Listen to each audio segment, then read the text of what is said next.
on the hydrogen emission spectrum, right? On the Yeah. hydrogen emission spectrum, the black background represents the absence of light at these specific wavelengths. That's Stop not what right you're there. Stop saying. right there. That's not Stop what you're right there. hold up, wait. That's the complete opposite of what you're saying. Let's make note of that. Because you're saying the black is light, but physicists are saying that the black is the absence of light, right? Okay, Then they go can I into ask you a why question? the background is black. Okay, let me ask you a question. So who's saying that? Let him land the plane, bro. Like it's like I don't know, man. That's I old don't know. information, and that's what I'm challenging. You don't recognize But that's the challenge that I give you. wrong information without bringing information that corrects it. You just bantering. You just talking shit. Why the background is black, Daryl? Quantized energy drops. Excited electrons in a hydrogen atom can only drop between fixed specific energy levels, specific photons emitted. Because these energy steps are exact, the atom can only emit photons of precise colors like red at 656 nanometers or blue-green at 486 nanometers. But here's the killer, Daryl. No in-between light. Now, You I'm gonna heard tell you that? something, Ruth.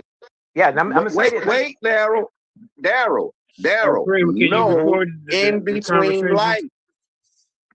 The atom cannot emit light at any wavelength in between those steps. The black space shows where no photons are being produced or detected. What do you gather from that statement? Okay. Yeah, what I'm I out gather to from go it, live. okay, We want this information documented. So just keep in mind, we're gonna go live because Kareem can. Okay, so what I gather from that statement is the people, the same people who said the primary colors red, green, and blue, that's hiding information, it's hiding information right there. My fight is not against you, Ruben. My fight is against the people who made that statement that you're reading. Let me say it again. Because you don't have the capacity to see between the lies, then, and I'm saying I do. My fight is not against you because you read that. Bring the teachers, bring the people who make this to you, and you still see it, and then you still communicate to me what they said, Daryl, that there is no light there. I'm saying I'm looking at it. So when you're saying this blackness, because there's always been a campaign to make sure that blackness was discounted in the perception of the human family. It's been demonized the whole time. So what you're doing now, you're just regurgitating and presenting me their information, and you're standing on as if you came up with this information the whole time about what black is. And so you go pull up their lies and say, Daryl. Let me ask you this. Listen what white folks said. Daryl, this is what white folks said. White folks said, ignore all of that blackness and say that it's not there, like I'm saying. And then I would be on the same page with you and Lorette and Naga. I'm telling you that blackness is something.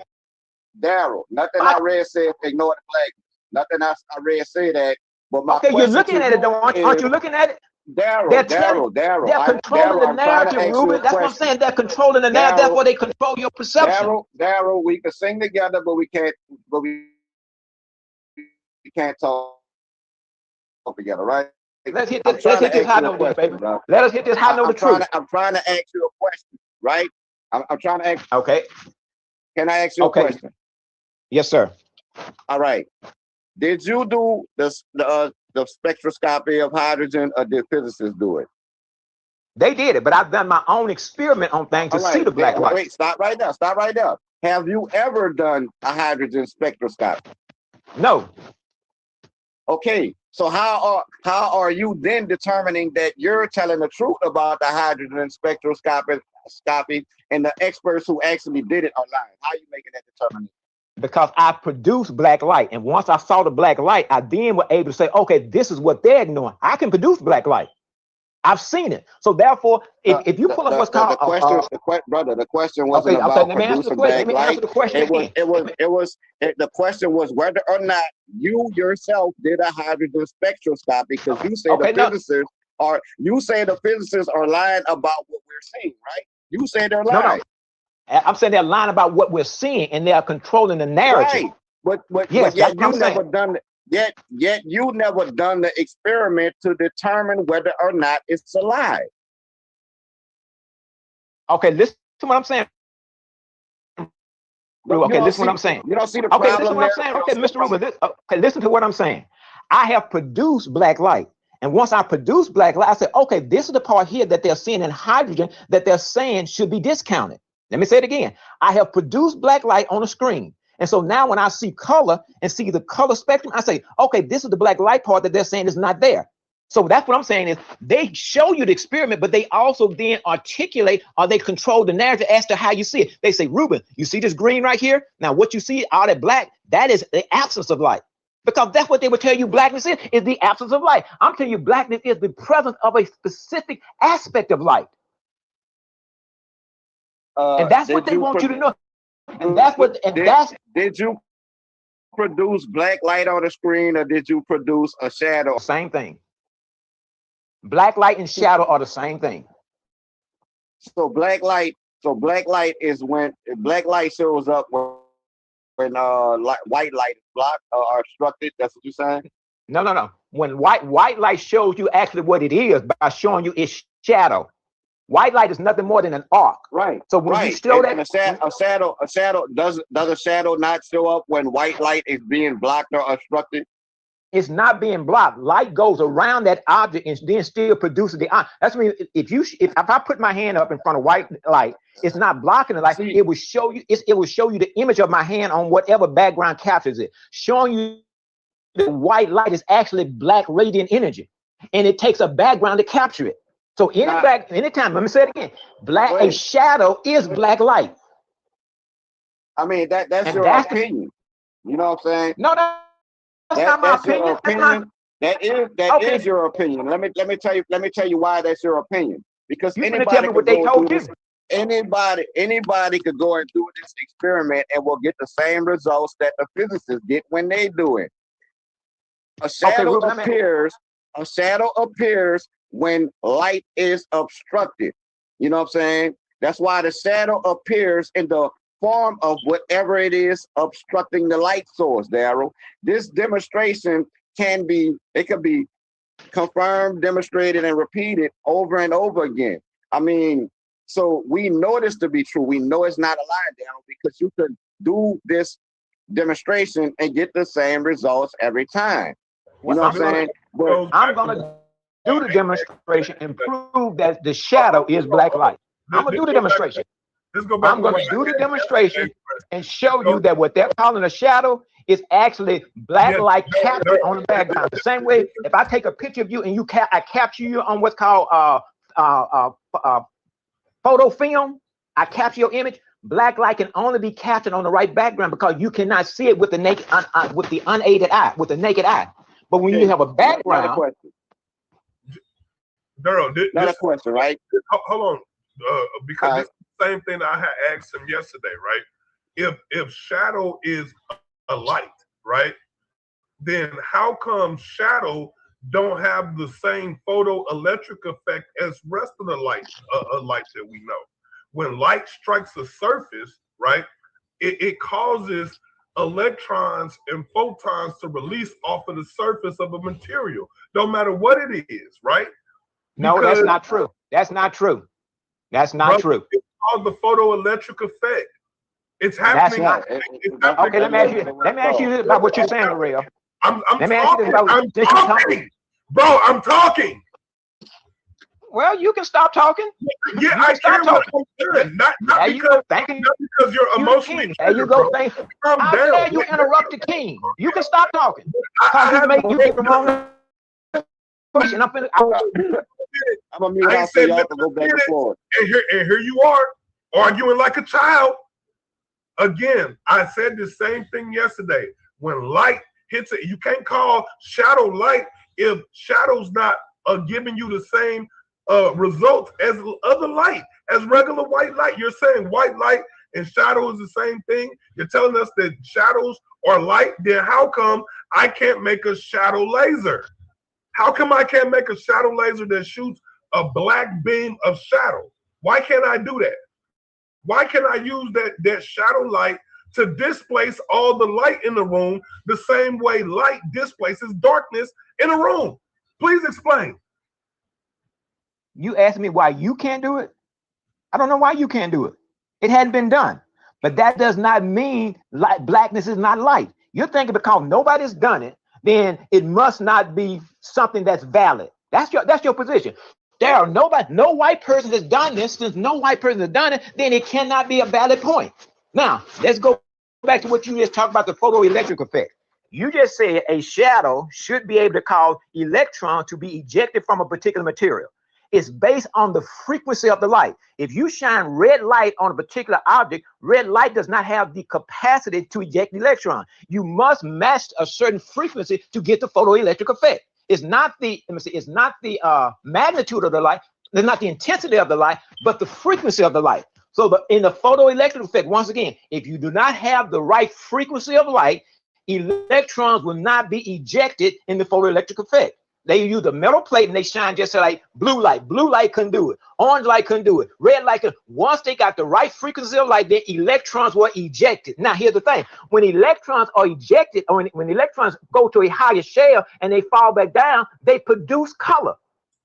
Now, I'm saying when you send an electron to its highest state and it falls back down, that's when you get what's called the black light. You can get green light, blue light, based on which shell, based on which orbital shell that electron falls from. That's how you get color. Electrons falling back to their grounded state. You get light. And because you don't know that, you make the statement that you're making right now. And I'm walking around, and this is just me talking stuff off the dome. So what you're saying? I got two questions, right? Do you agree that when light hits an object, that object heats up? When light hits an object, that object heats up. Yeah. Would you agree with that? It can, but it can produce some heat. But then okay, let me give you an example. Nitrogen, for example. Do you agree? Yes or no? Do you agree? Well, it doesn't necessarily have to heat up. No. Now, what you're calling heat, this is what I'm saying. This is what you're calling heat. Well, that brings a third question, Daryl. Okay, no. Let me finish the heat question. It can be 40 degrees outside. That does not mean that there's not heat there. Heat is relative. So if it's 0 degrees outside and you walk into a 40-degree room, you just walk into a heated room, even though it's 40 degrees. Heat is relative. All right, look. I'm gonna rephrase the question, right? If it's freezing, let's say it's freezing, right? 32 degrees. Zero temp. It's below zero temperature. We're gonna go below zero, so we know it's frozen, right? And I got an object, say my ladder, right? That's under my carport in the shade, right? It's frozen, ice all on it. If I bring it in the sun, will the ice melt? If you bring it in the sun, it will start a melting process. Okay. Why does it melt? Why does it melt in direct light and not in the shade? Because the light is exposed to a higher frequency of light. So this is what you're asking me. If you have meat in your freezer and then you put meat on the table, will it begin to unthaw? Yes, it will begin to unthaw. You're not exposing it to a different temperature, and it's going to balance itself out. That's what it's going to do. It's like if you put coffee in a white coffee cup versus a black coffee cup, that coffee is going to then it's going to reach the temperature of the surrounding atmosphere that it's in. So because it's going to be cooler in the shade. So once you expose it to the sunlight, it's going to start balancing itself out, because now the electrons in the ice are going to be exposed to something that makes them speed up, which causes what they call the thawing or the melting process. You know why it's cooler in the shade, Daryl? Because shadow's not light. So one of my issues. Okay, I'm gonna ask you this. Let me ask you this. Wait, no. Wait, I'm talking to Ruben right now. Let me talk to Ruben. Would you please shut up? I'm saying we're all in this conversation. Let me elaborate. Wait,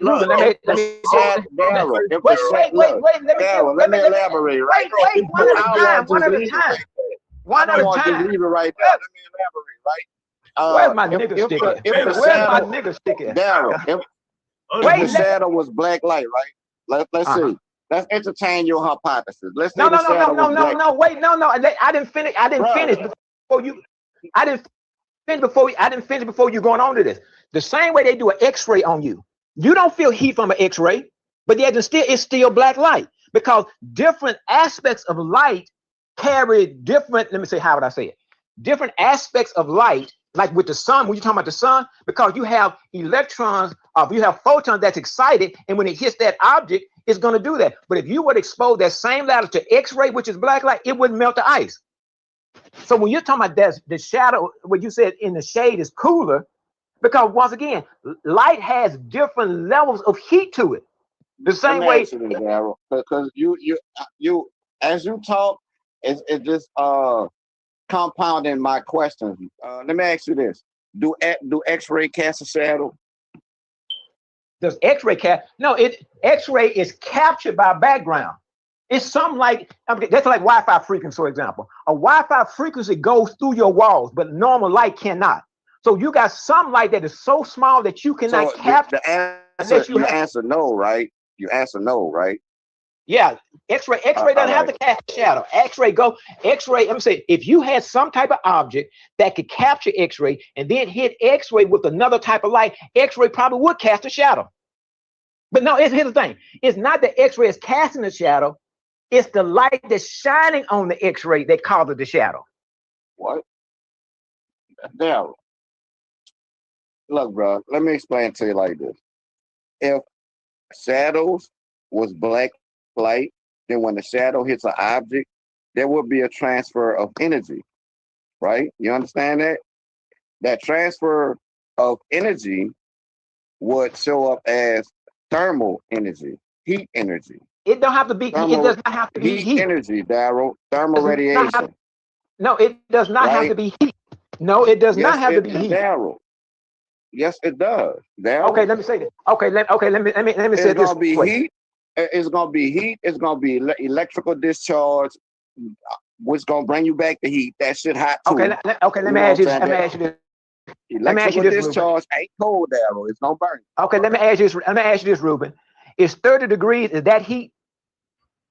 Yes. Anything above absolute zero has a heat signature, Daryl. Everything above absolute zero. So 1 degree is heat then, right? Yes. Okay, if 1 degree is heat, then you're answering your own question. Because what it is, you're looking for a heat that you can measure. So anything, 1 degree is a heat we can measure. 1 degree. That's what I'm saying. Can measure that. Now, okay, let me ask you this. Is 4 below zero heat? Yes. Yes. Anything 5 below zero is heat. Yes. Anything above absolute zero, Daryl. Okay, that's what I'm saying. So now heat becomes relative then. So if I say it's 90 degrees below zero outside, you will start saying there's no heat there. You are agreeing that heat does not have to be something that you can measure in terms of how we understand heat today. No, so you can put a ladder. Measurement important. Negative 90 degrees. You can put a ladder. You can put a ladder in 5 below zero, and it will not melt. You start saying because the ice because the coldness itself is now staying in that particular state because there's not enough. Let me see. I'm gonna say the ice itself is staying in that state because there's not the heat needed to take it above 32 degrees. See, I understand where you're getting confused at. At this point, you need to go Google and look up what is absolute zero. But that's what's confusing you. When I say absolute zero, you think I'm talking about 0 degrees. That's why you talk about I know. Absolute zero is the temperature that they've agreed to that you can't go beyond. Ain't the zero you're thinking about. You're thinking about 0 degrees Celsius. You're thinking about 0 degrees Fahrenheit. That's not what I'm talking about. I'm talking about absolute zero, a temperature that has yet to been observed in anything that exists in the universe. Not to mention when you talk about if shadow was light, then why when you stand in the shadow is colder than it is when you stand in the light? Right. That's where I'm going. That's exactly where I'm going.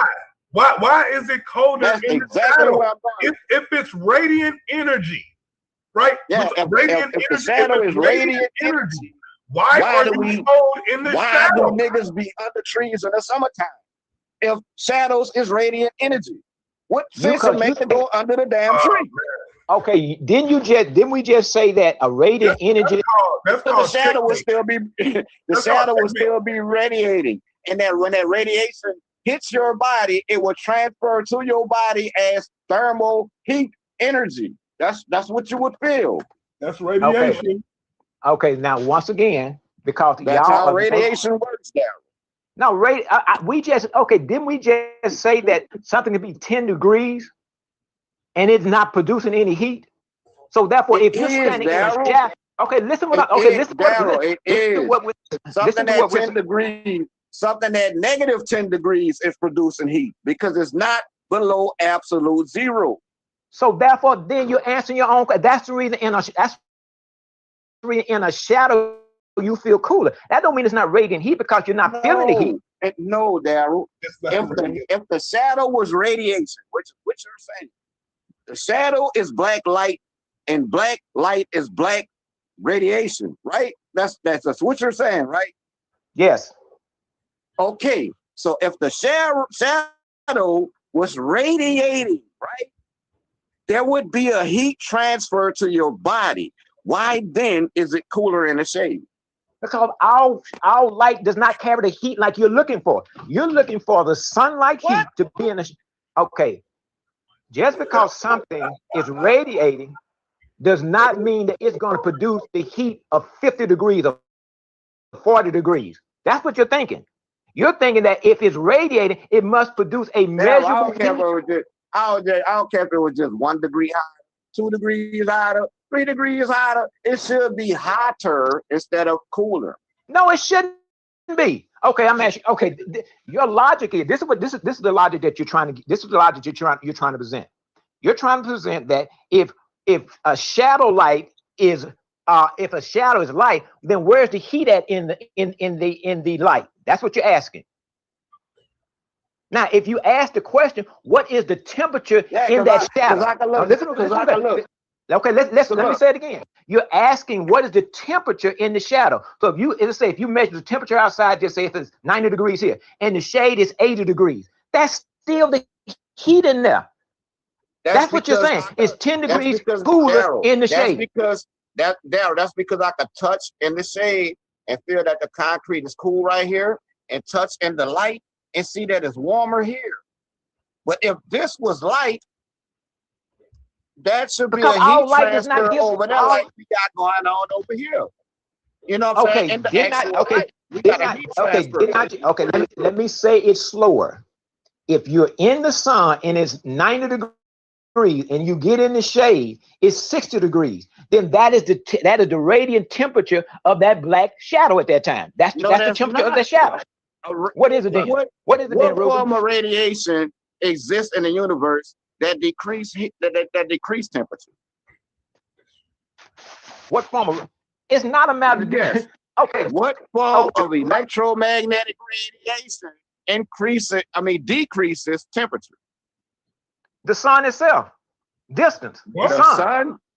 No. Yeah, it's not always. The sun gives you a different temperature. You're saying the sun decreases temperature, right? The more the sun shines on the earth, the cooler the earth gets. That's what you're saying? No, the earth, it's the distance. It's the distance that the earth moves. It don't matter the distance. The distance don't even matter. Yes, it does. It don't because we talking about light, Daryl. We're talking about light, remember? So the distance is irrelevant. Okay, what light don't light listen. Hold up. This is an important fact you can't breeze over, Daryl.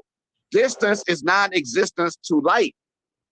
Light doesn't experience time and distance. It don't.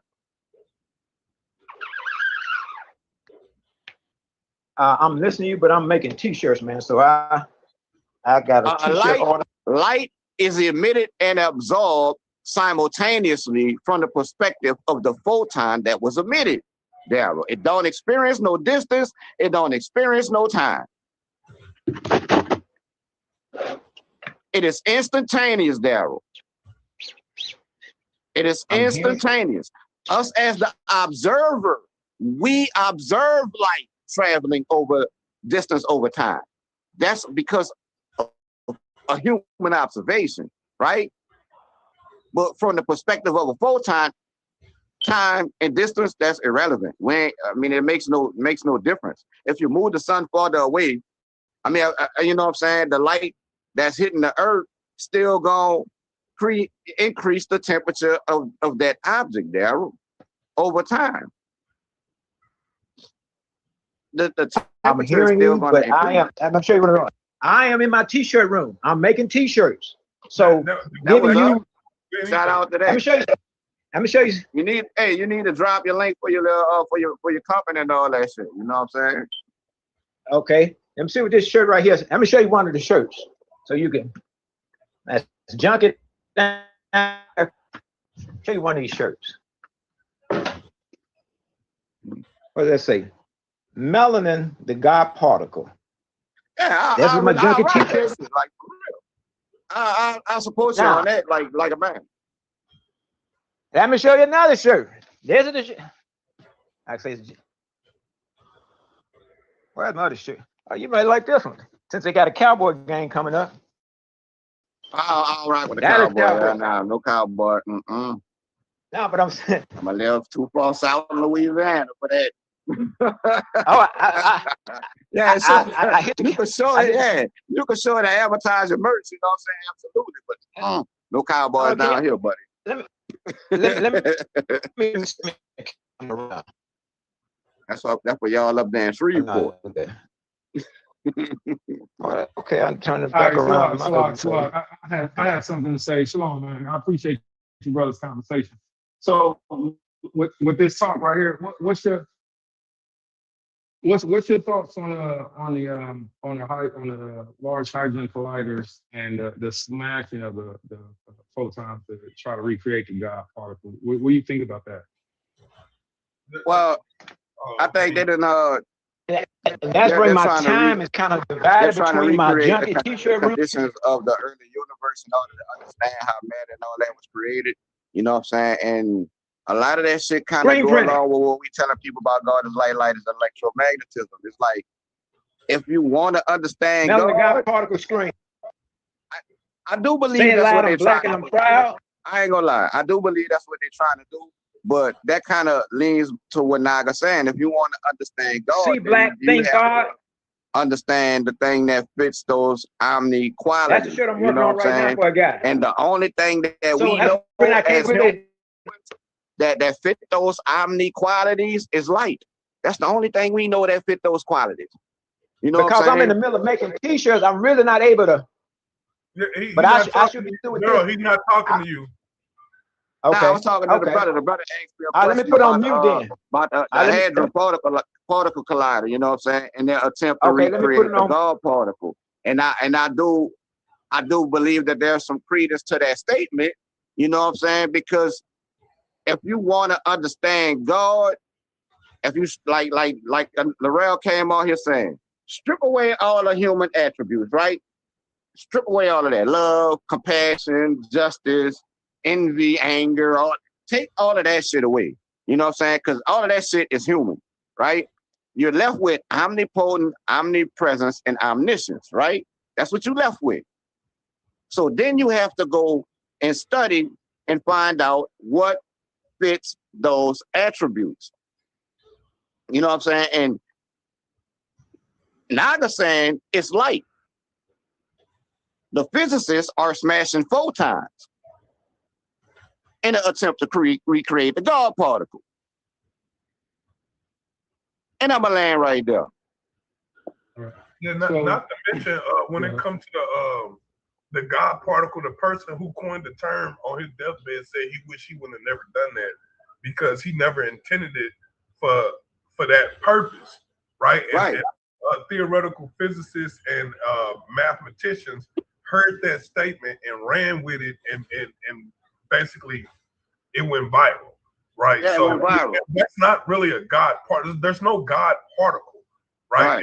And that's just layman talk. And when laymen hear that, they start believing that science is somehow in the business of proving God, and that's not what science do. Science is understanding the natural world, and religion is attempting to is attempting to describe the natural world to you. Right. So like they're both doing similar things, but they're not the same thing. Like so when you and then we always just real gotta quick keep in mind. just before you go too deep. Now I can only talk about one attribute. We're talking about one thing. You know, we're not saying that this is the totality of the thing we're calling God.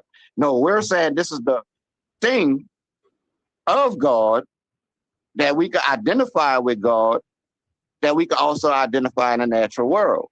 You know what I'm saying? Filling the same roles that God fills in religion. So is there a difference between the God particle that the brother was referring to and the God particle that the scientists at the HLRC are operating with? Is there a difference between HLRC God particle and the God particle the brother was referring to on the shirt? Well, Yeah. I mean, go ahead. I was gonna say the God particle he talking about on the shirt is melanin. Well, again, which is molecules, atoms, right? And when you're talking about light, you're talking about electromagnetic waves traveling through space. So I mean, like fundamentally different things. The brother just kind of confused. Okay. Yeah, what melanin is it's a molecule.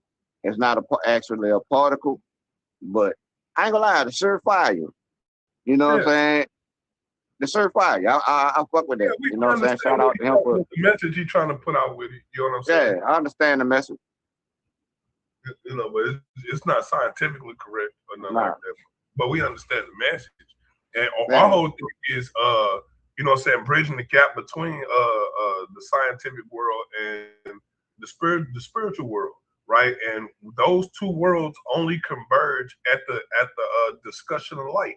When it comes to discussion of light, and when it just so happens that light is present in physics and is present in religion, and when they use it in religion, they use it the same way that they use it in physics. They use it the exact same way. Light is used to illuminate and to reveal things, and that's the same way.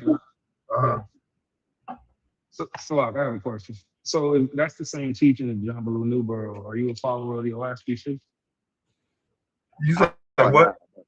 Are you a follower? Yeah, I was asking because that's the same principle of John Baloo Newborough, and I just didn't know. He actually debated Cosmo because they disagree that God is light, even though Jehovah is all light. That is ridiculous. Hold on, wait.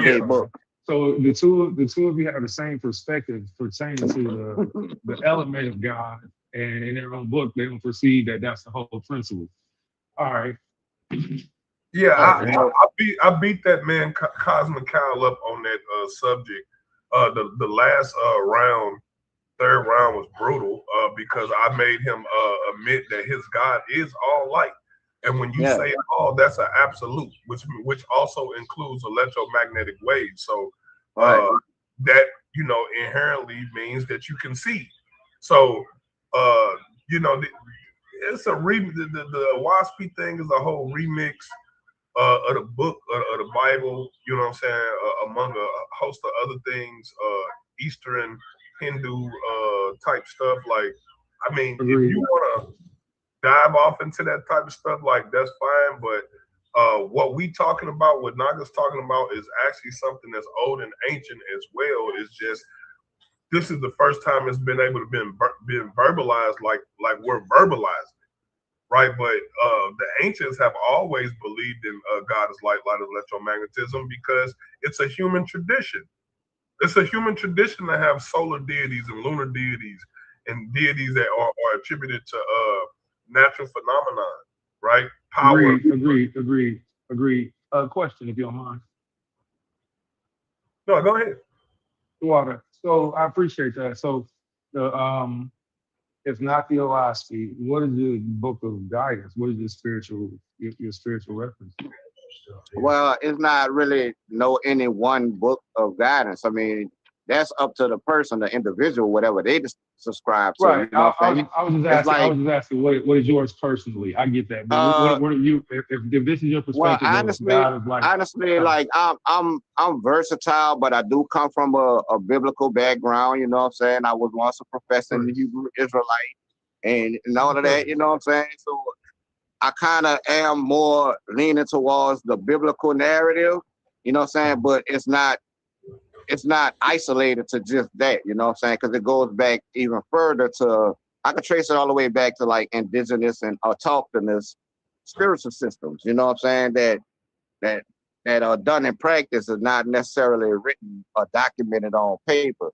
You know what I'm saying? This goes all the way back to the beginning of time, you know what I'm saying? So, and we don't really push no one name or deity, you know what I'm saying? It's more of a universal concept. Yeah, for all intents and purposes, if you wanted just a name or a label to put on me personally, I'm an omnius. yeah, I'm no, what they not. call an omnius. I appreciate Yeah, that. I mean, And not specifically, no, I didn't want to, but I'm glad you told me because now, I appreciate that. I know.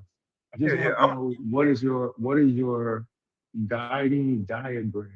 Like most people have the Torah, the Bible, they believe in Christ, whatever terminology.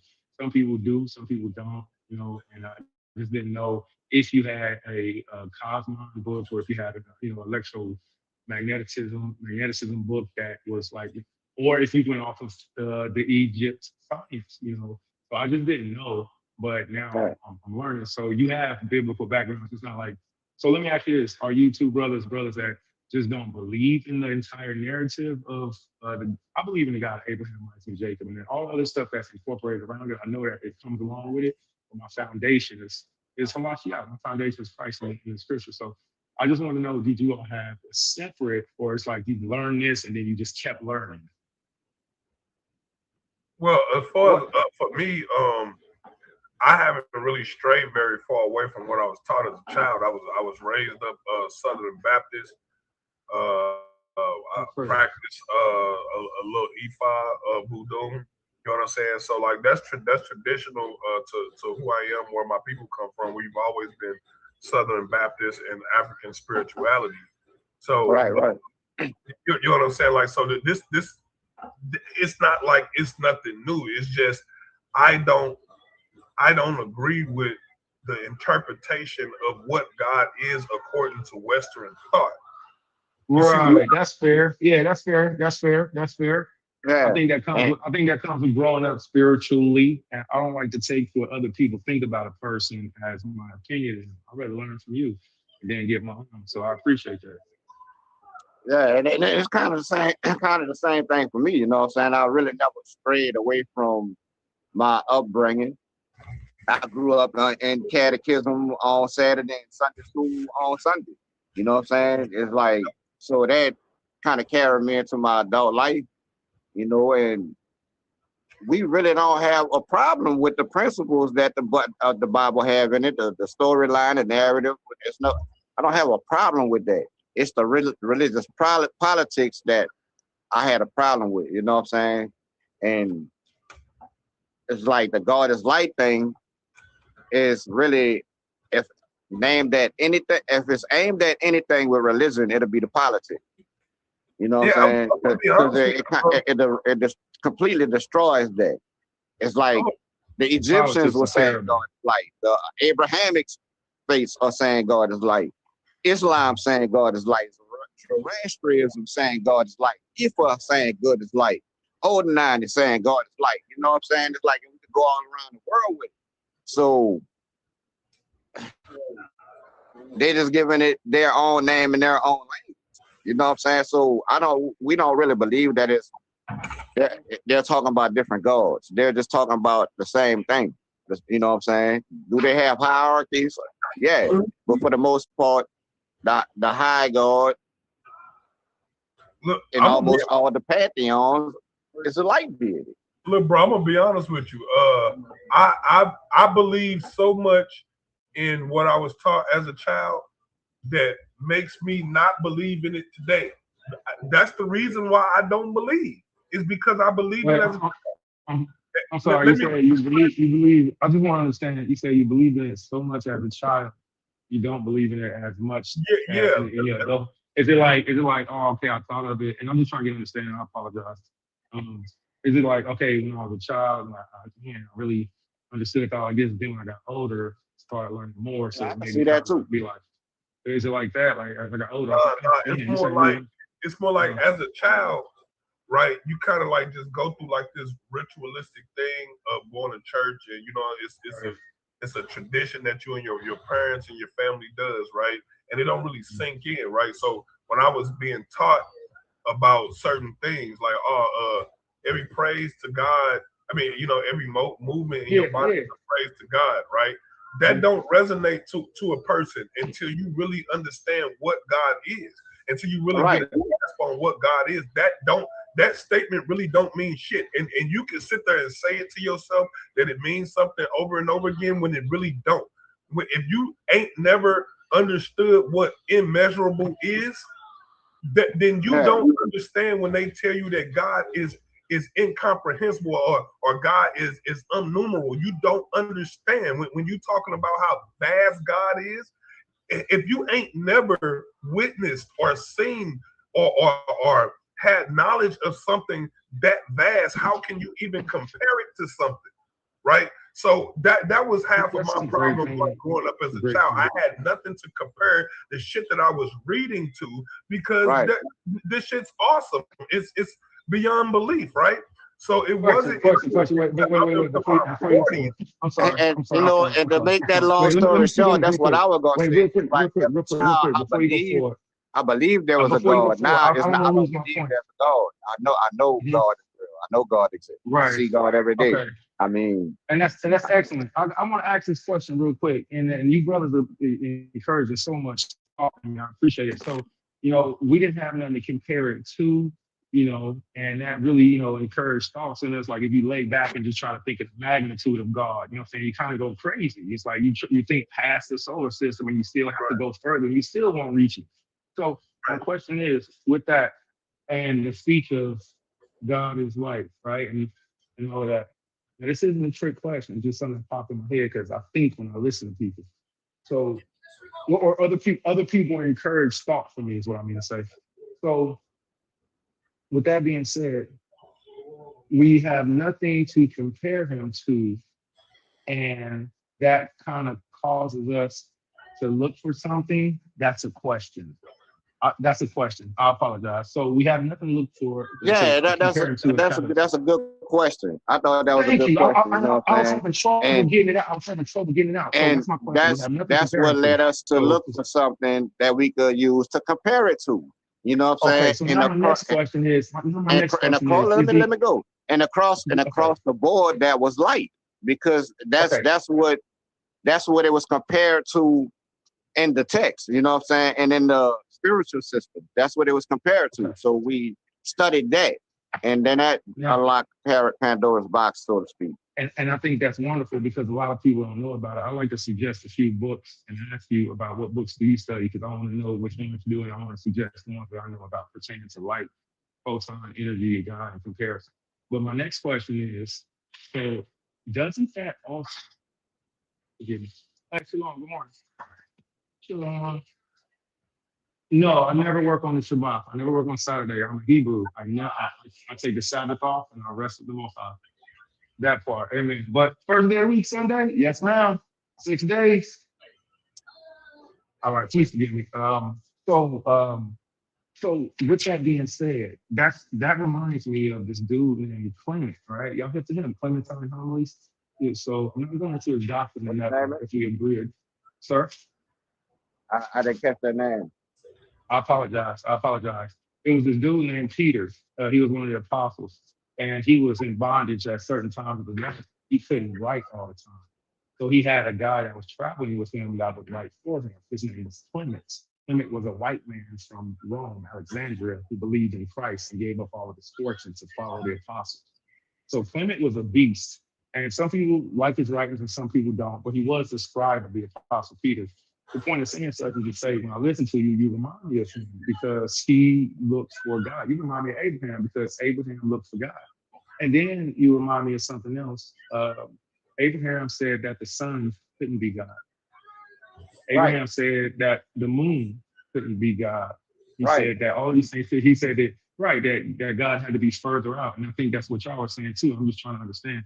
So if we don't have nothing to prospect him off of, is that not why he's called the unseen God of the Hebrews? Because the Most High told us to not compare him to nothing, including anything in the heavens.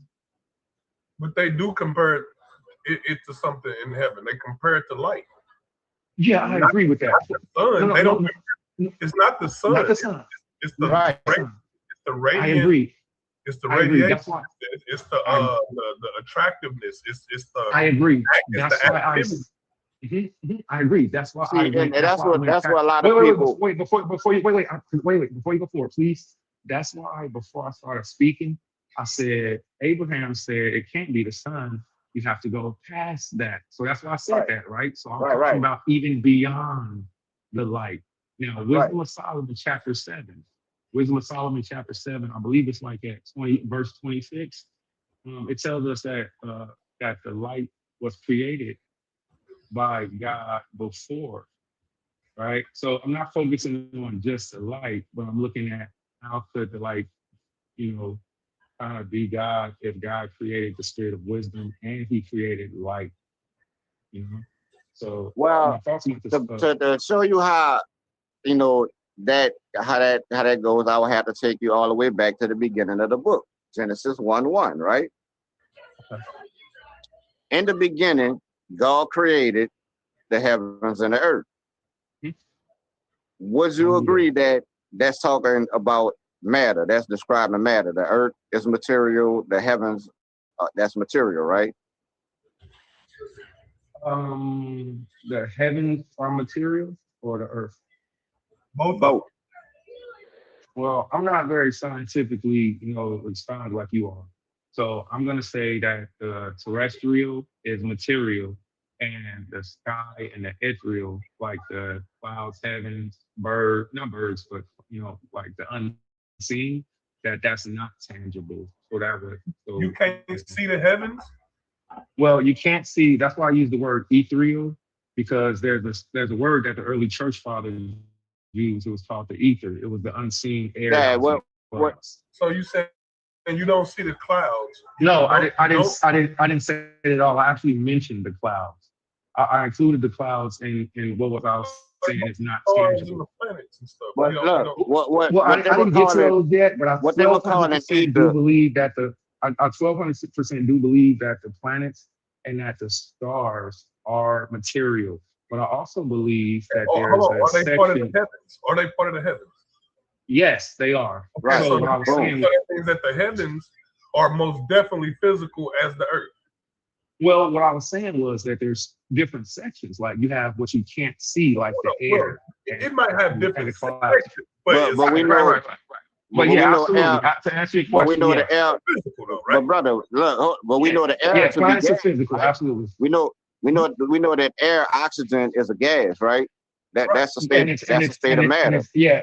Right, and then my point was just that it's not physically tangible matter, tangible physically. But so I was making a separation between because I could put air in a balloon, and a balloon is most definitely physical, and it'll fill up the volume of the balloon into the shape of the balloon. Yeah, so you could, but you couldn't put it in your hand. So when I say tangible, I could put air in my hand. I could put to get back to my point, right? About Genesis the book of Job says, "Who can hold wind but the Most High?" But go ahead, bro.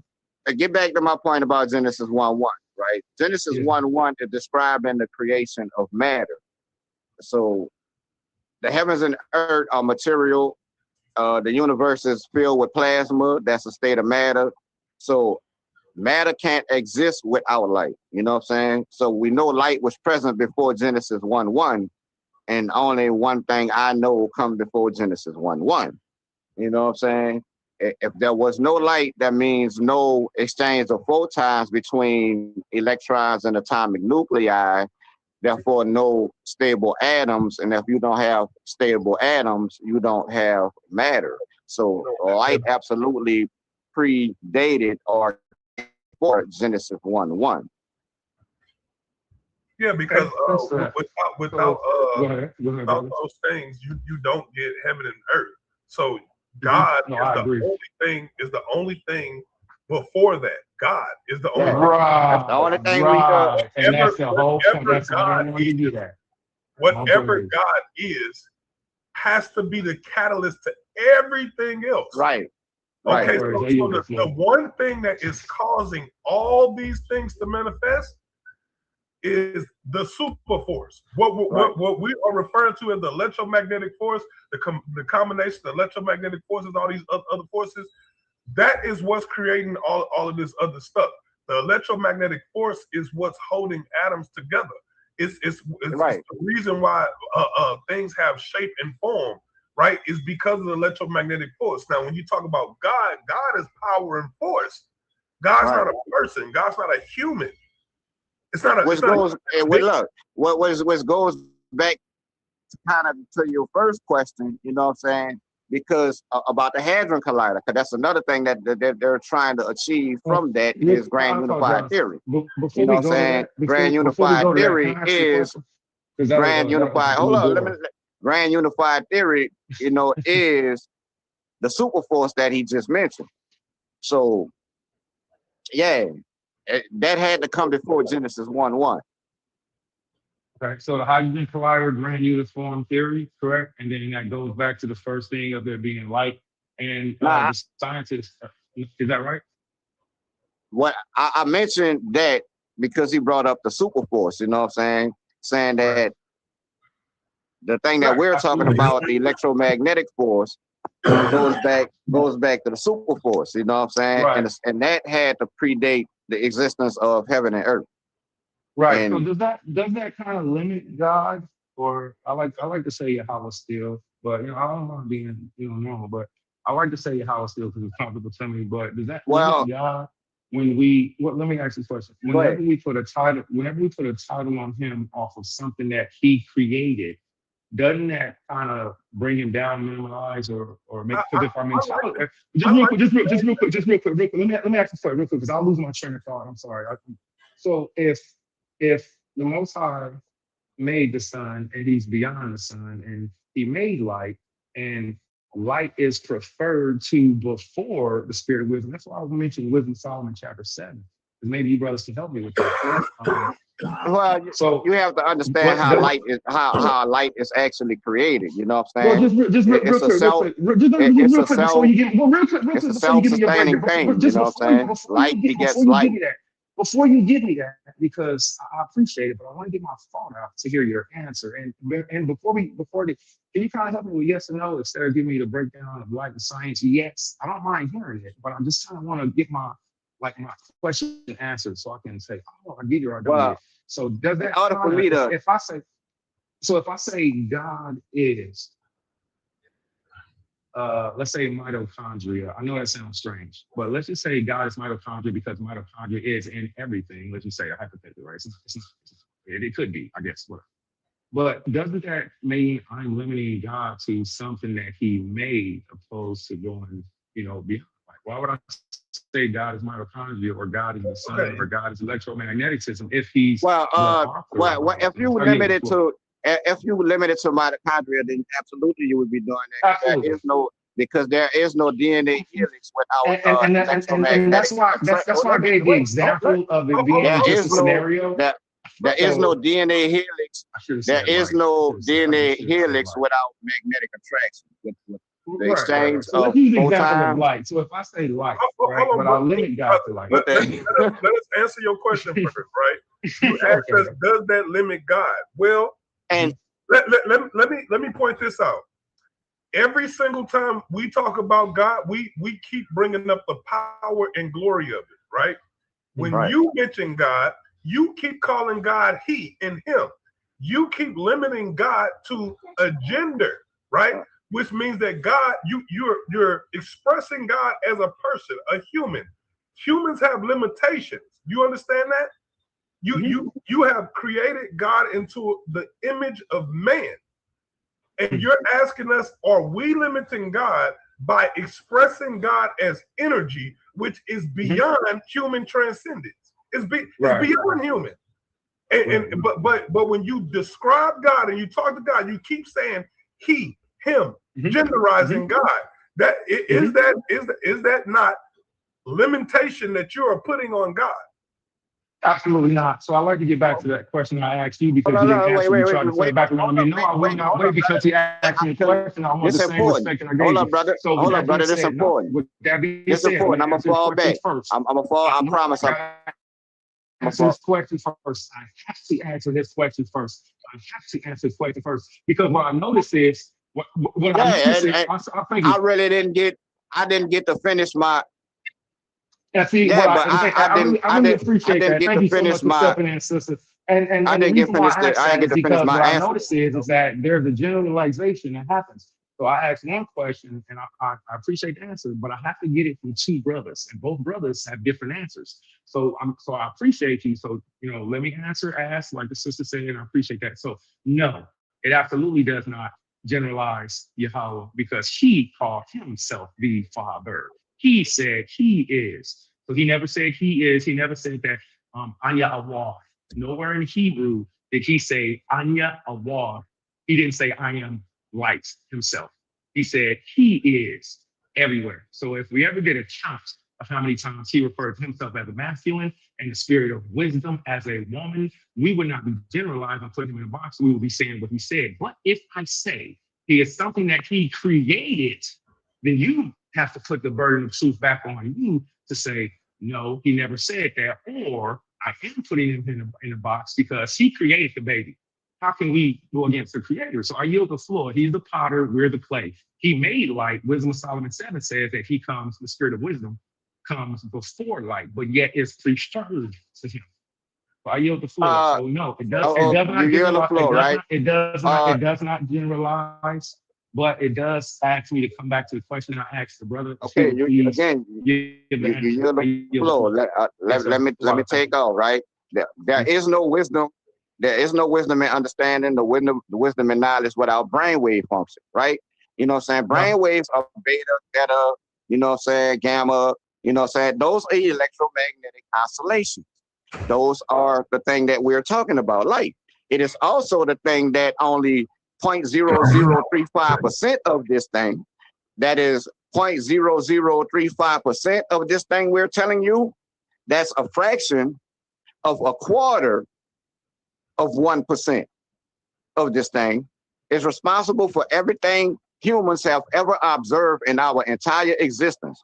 Now, if that's limiting God, instead of giving clarity on the extraordinary thing that is God, I don't know what to tell you. No, but it's not extraordinary, and the reason why it's not extraordinary is because you can explain it.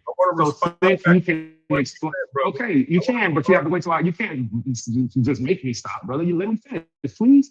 So since you did say that, King, thank you, my Lord, thank you. So since you did say that, brother, your answer is yes, you are limiting God because you can explain photons. You can explain electrons. You can explain photosynthesis. You can explain. So since you can explain these things without your own testimony, you said that he's beyond our thoughts. Can you explain to brother?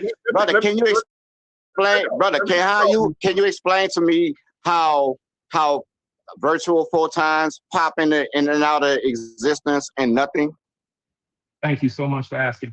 So since you did proclaim that we have to think of him beyond our thoughts, whenever we put him inside of something to say, hey man, God is this specifically, then we are putting him in a box. So we have to stick to the script of what he said he is. So I've read where we should think beyond. I've read where like that was a request. I asked you, brother. Let's me. Hold up! I just want to make note that he did not explain how virtual photons popping in and out. And I want you can make a note, and I'll agree with you. You're right. I'll agree with you. I didn't because I wanted to finish my point. I'm really good at watching people change physicists can't explain that, brother. It's okay. I don't feel bad about it. I stick to the script. It's okay. But you changing the subject to ask me a question instead of answering my question is still something that everybody noticed. You being I'm just showing you that. I'm just showing you that it is incomprehensible, brother. You know what I'm saying? Right. It is incomprehensible, brother. We don't know how much electromagnetism exists in the universe. We don't know. You know what I'm saying? Because our entire knowledge of the universe comes down to the visible light spectrum. Yeah, we could detect X-rays, we could detect radio waves and all that. We can even use them. You know what I'm saying? But our observation of the universe comes down to the very wavelength that is visible light. And that only represents 0.0035% of the electromagnetic spectrum. The other 99.9965% we can't detect. We can't see it. So we don't know what it looked like. I just want to. It is incomprehensible to us. I just want to address the pink elephant in the room, right? So again, you said that it does not limit it. So are you saying that God wrote the Torah in the Bible, or is that what you're saying? Because from my research, God did not write it. Man wrote it. And it just so happens that man wrote himself into it and turned God into a man too. So now you got to obey man because man wrote the book. And because man controls the book, now man controls you, who submits to God, which is in the image of man, right? So you have limited God. It's just that you choose to overlook the fact that man did create this. What we're talking about, the fabric and the substrate in which we all live in, the reality that we live in, nothing created that. Man didn't create that. Nothing created the electromagnetic force. It's here. It just is.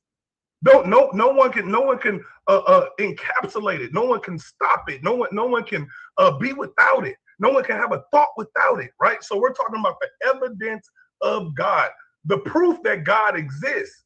And you telling us that God is a him because he is the father when you don't know if God has nuts and testicles. Because in order for you to be a him or a he, a father, you have to have balls. You have to have a phallus, right? So you can't prove that, but you're running around putting that on God. We're only talking about what we can prove about God. We can't prove that God is a father. We can't. What? Go by the book? Go by what man wrote? Why can't we go by what God created and not what man wrote? We're going by what God created. Everything that you see around us. And what did God create? He created out of himself, out of itself, because it's all self-sustaining. It's all self-perpetuate, right?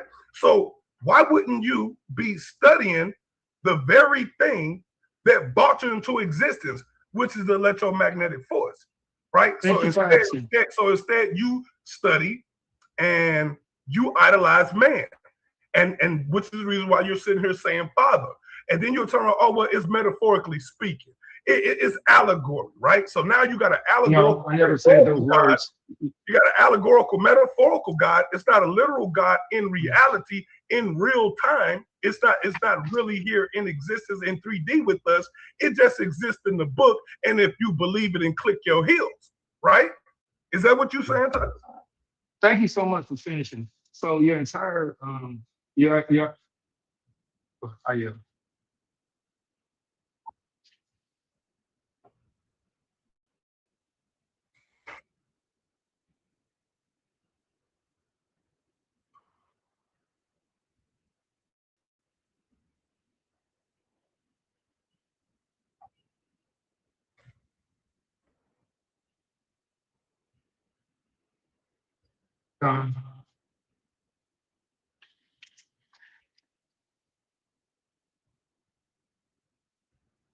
Amen. So all of us, the whole world don't go off the Bible, and the whole like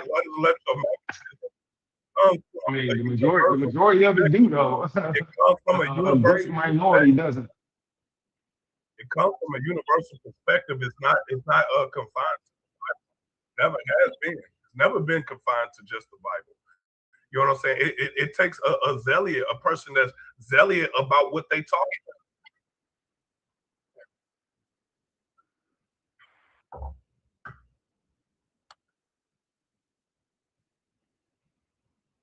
Well, Tawada, thank you so much. I appreciate that. I really don't have anything to say because everything said was hypothetical and based off his imagination, opposed to what I actually would say, think, or is true. So he got to say his point, and it was okay to listen to him. I don't have to respond to him because he didn't say anything that's accurate for him. It was like I heard him, but it was like conversation that he had with other people or what he might think I say. So, but for everybody else, the biblical narrative, and including the let's just say the Abrahamic faith, and for those who imitated the Abrahamic faith, have all put bless you, bro, have all put the gender of she and him on the Father, and then the Father, he showed us specifically that he made another beautiful spirit, which is feminine, called wisdom, and then even shows us that he created light. So those are the narratives that that pretty much I think the majority of the world goes with, and I know that that's my perspective. So I just had these questions to ask you based off of what you once believed to now what you believe now, because I know that somewhere in there has to be an internal still question for yourself, unless you're just totally threw away the truth for the scriptures. So I'm not against the Most High creating light or the Most High using light everywhere, or even him being referred to in scriptures. Not him personally, just him, but his angels as light. But I am against, I will say it definitely is putting him in a box and in a fence to say that he's something he created. For example, when the angels came to visit Abraham, I'm not going to try to question you and be like, yes or no. You'd be like, did you even know this? I'm not going to do it. I'm going to tell you that the angels didn't eat when Abraham performed the oblation, right? And why didn't they eat? Because they're spiritual, right? So giving something that's down here or something that he made to him is an offense back to him. There's so many things that you said that's like, okay, well, here's this in the Torah. But the main point is, for what I perceive is, again, I don't have to go back and understand what light is to understand God. I got to understand God to understand what light is. I think that was said backwards. I need to understand the creator to understand what he created, not to understand the creation to understand the creator. That's kind of like reverse idol worship. Instead of a specific tangible thing, worshiping something that he made. That kind of fits into the don't be dismayed by the signs of heaven in the sun and light created. You do have different types of light in Hebrew also in Genesis 1. So if you say I have to understand light, and we go to Genesis chapter 1, the spirit of wisdom was made before light. And that's it. Wisdom of Solomon 7, in Proverbs chapter 6, Proverbs chapter 8, the spirit of wisdom was everywhere. So she actually created light through the Most High. You can read it for yourself, and if you don't want to go off of it, you don't have to. But I don't know. I really like the scientific perspectives. And if you get a chance, if you haven't read, I would encourage you to read Orthodox Faith, book number 2, chapter 7. The subject is literally light, fire, stars, and the luminaries. And the author, he tells us about light, and I think you guys would like it. So I yield the floor. Thank you for edifying me. I appreciate you. I yield.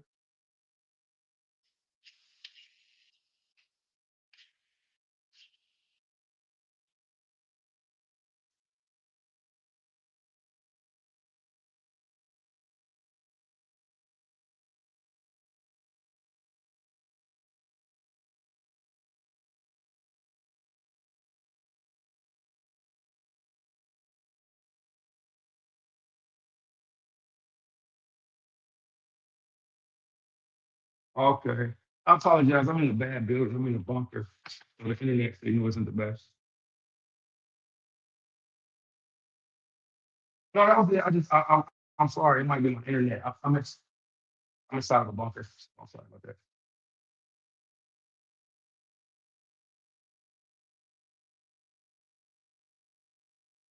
But yeah, Wisdom of Solomon talks about, the people worshiping the creation over the creator, you know.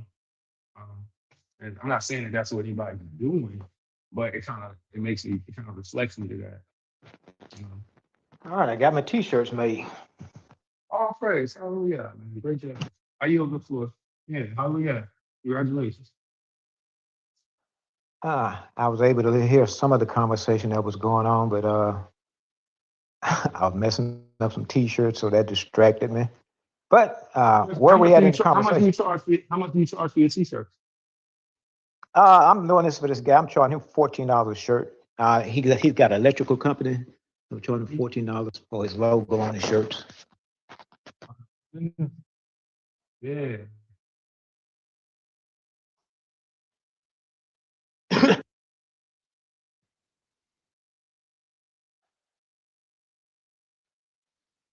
Hmm.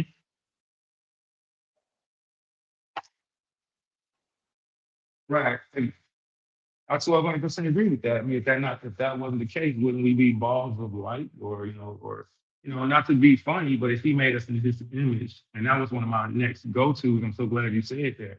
There's no way around it. I don't have a perspective of that besides how it sounds.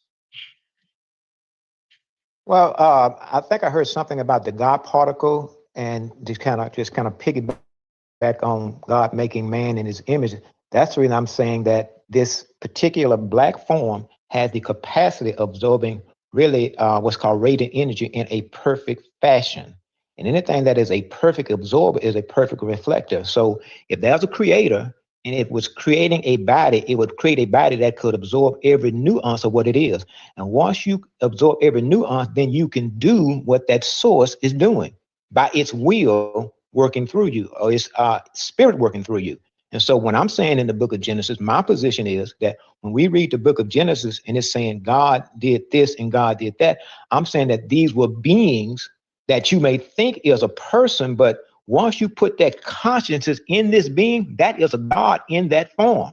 It's like you putting the mind of a chicken in this form. That's a chicken, even though it's got this particular anatomy like a person. You put the mind of a goat in a man. That's a goat in human form. So, and because this creator knew exactly what it was doing, it created something that could absorb every nuance of its existence. Well, to a limited degree, because you don't need the entire magnitude of that source in this world. There's nothing in this world needs the full office of God. There's no problem that we've experienced, nothing we can make that would need the full brilliance of God to intervene. All the problem we have is within our capacity of accessing the power and solving those problems.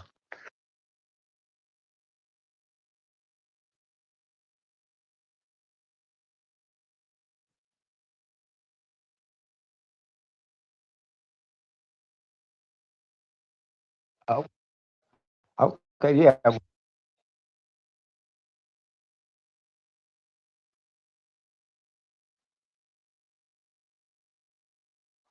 Okay,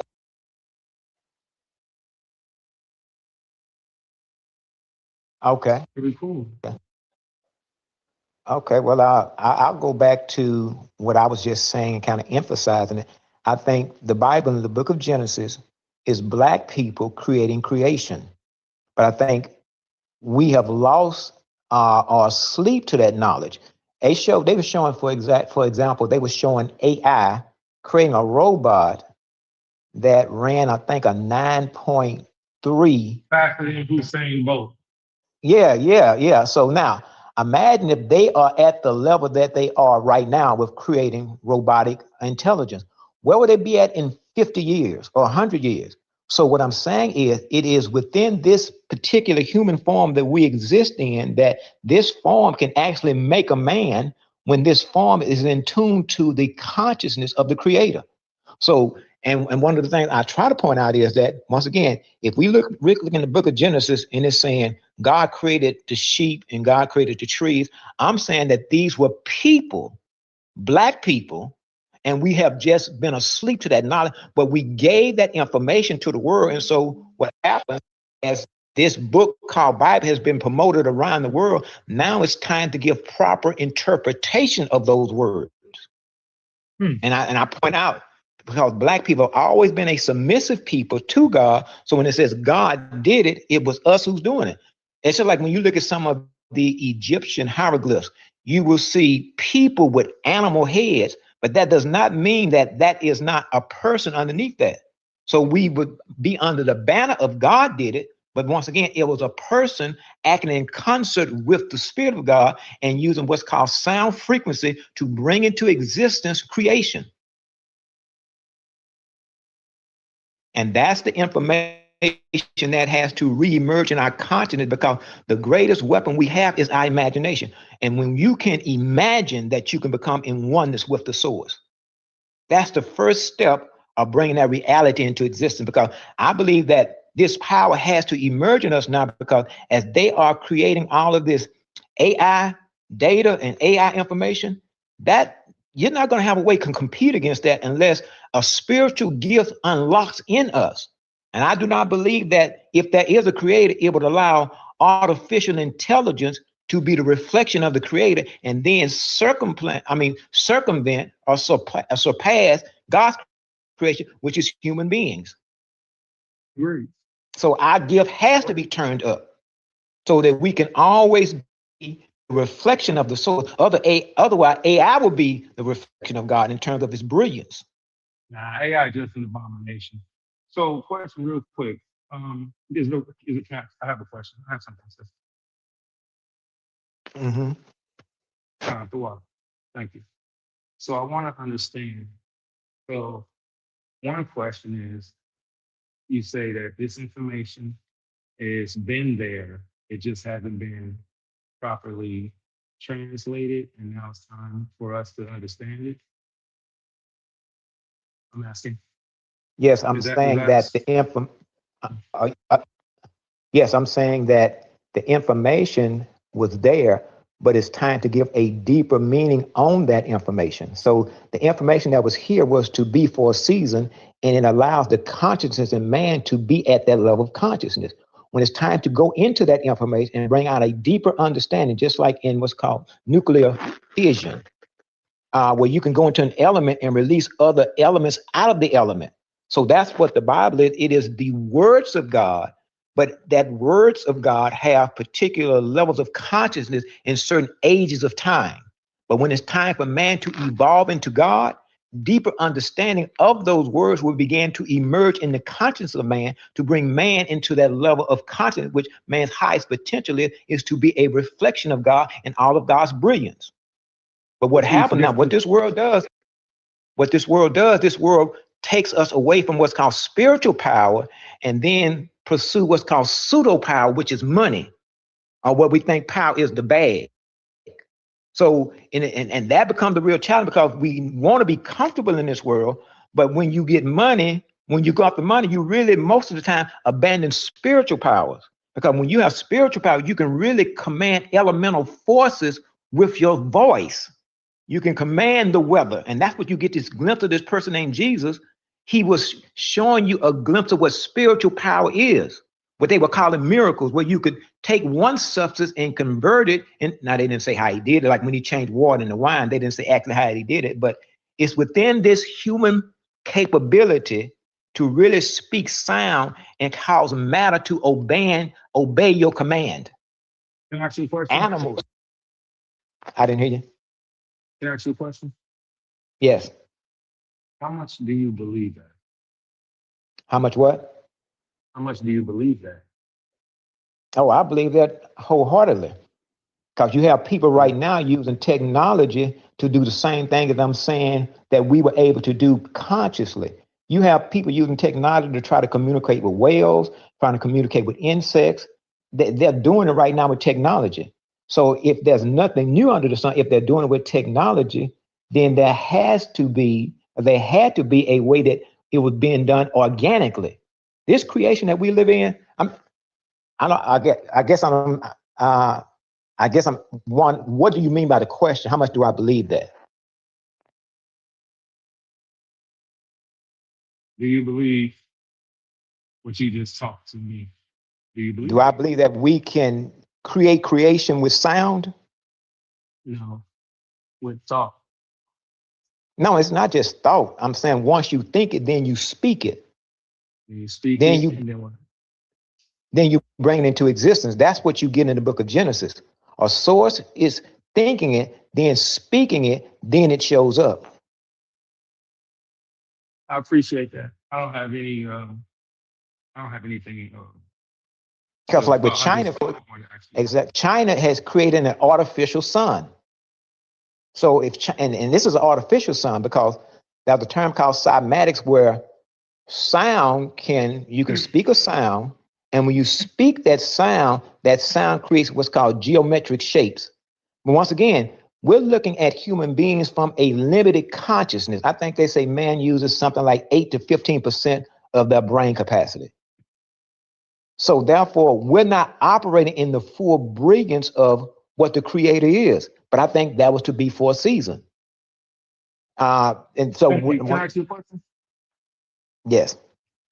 Well, thank you. I appreciate that. So within the dispensation of time, new understanding, new revelation comes out, and we're given we're given the way to be able to, basically translate it or understand it for our error. Is that like that? You kind of broke up some. I didn't. What was the last thing you said? I'm sorry. So we start to understand things more openly, more sincerely, based off of the dispensation of time that we're in. Is that correct? I'm asking. Correct.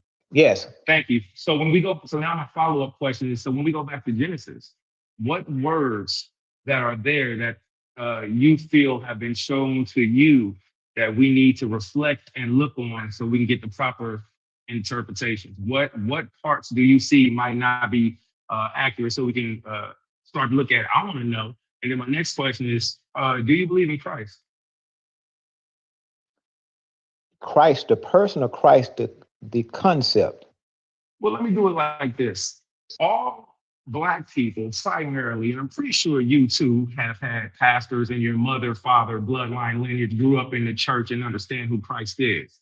So, with the physical person and the ministry that's been written about him, if you grew up in the church or understanding or believing in God, and let's just say Jesus, right? So if you grew up believing in God and his son, which is known as Christ, or the Messiah. My question is your stance today as a man, do you believe in Christ? I believe that person that Bible talks about gives us a insight as to what our potential is. So this person and that's the person I'm talking about us becoming. So if there's a source and that source is is incomprehensible, then it scales itself down to become a person with power. So now what I think that person does, it then comes into the world to show us what human potential is. So when he had his disciples, for example, he was showing his disciples, this is what you should look like. The thing that you see me do, you should be able to do.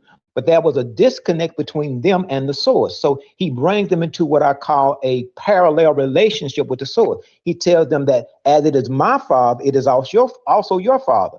And if you see me do these things, because I came from the source, and if I can raise the dead, you should be able to do it, even though you can't do it right now. If I'm walking on water, you should be able to walk on water yourself. If I can take 2 fish and 5 loaves of bread, you should be able to do it too. So once again, I'm bringing you into a relationship with the source that you came from, but you're not operating in the power of the source. But when you see somebody doing it, then you start saying, oh, well, maybe I can do it. So what he then does, he then goes off the scene and give them some type of reference point saying, I'm going back to the Father. So when you want to do something, do it in my name. So if you want to raise the dead, otherwise you will stay in this what's called a series relationship, that if a dead person is there, you will come and get me. If a hungry person is there, you'll come and get me. If a lady with the issue of blood is needing help, you will come get me. He's trying to bring them into a relationship when he says, pray our Father, which art in heaven. That brings them into a relationship of power, letting them know that they too now are sons of God. So when you're asking me, do I believe that is a story that tells us what human potential is. And so when we anthropomorphize that story, we get a perception of a man who's now walking in a level of power that we now have a template that we can mimic. Okay, thank you so much. So without anthropomorphizing, let's literalize him. The question was, do you believe in him? And you gave your answer. Your answer is obviously because you mentioned about him, his works, his apostles, and his word influence. So thank you for answering that. And sometimes, we just need to take time to listen to each other. So I appreciate that. That lets me know that you're not non-messianic.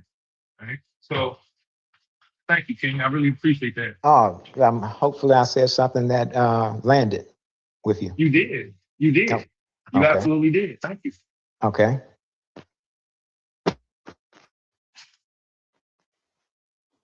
So we're going back. Now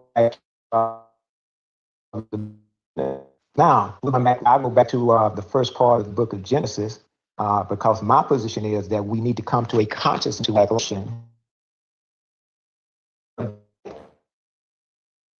And I believe he's a common sense and say, okay, that's light. And he already, so he would make this artificial light. He would name it. Thomas Edison just made that light. So when black people would put it, because we've always been people who would submit to a higher source, especially when we understood that that higher source was the creator.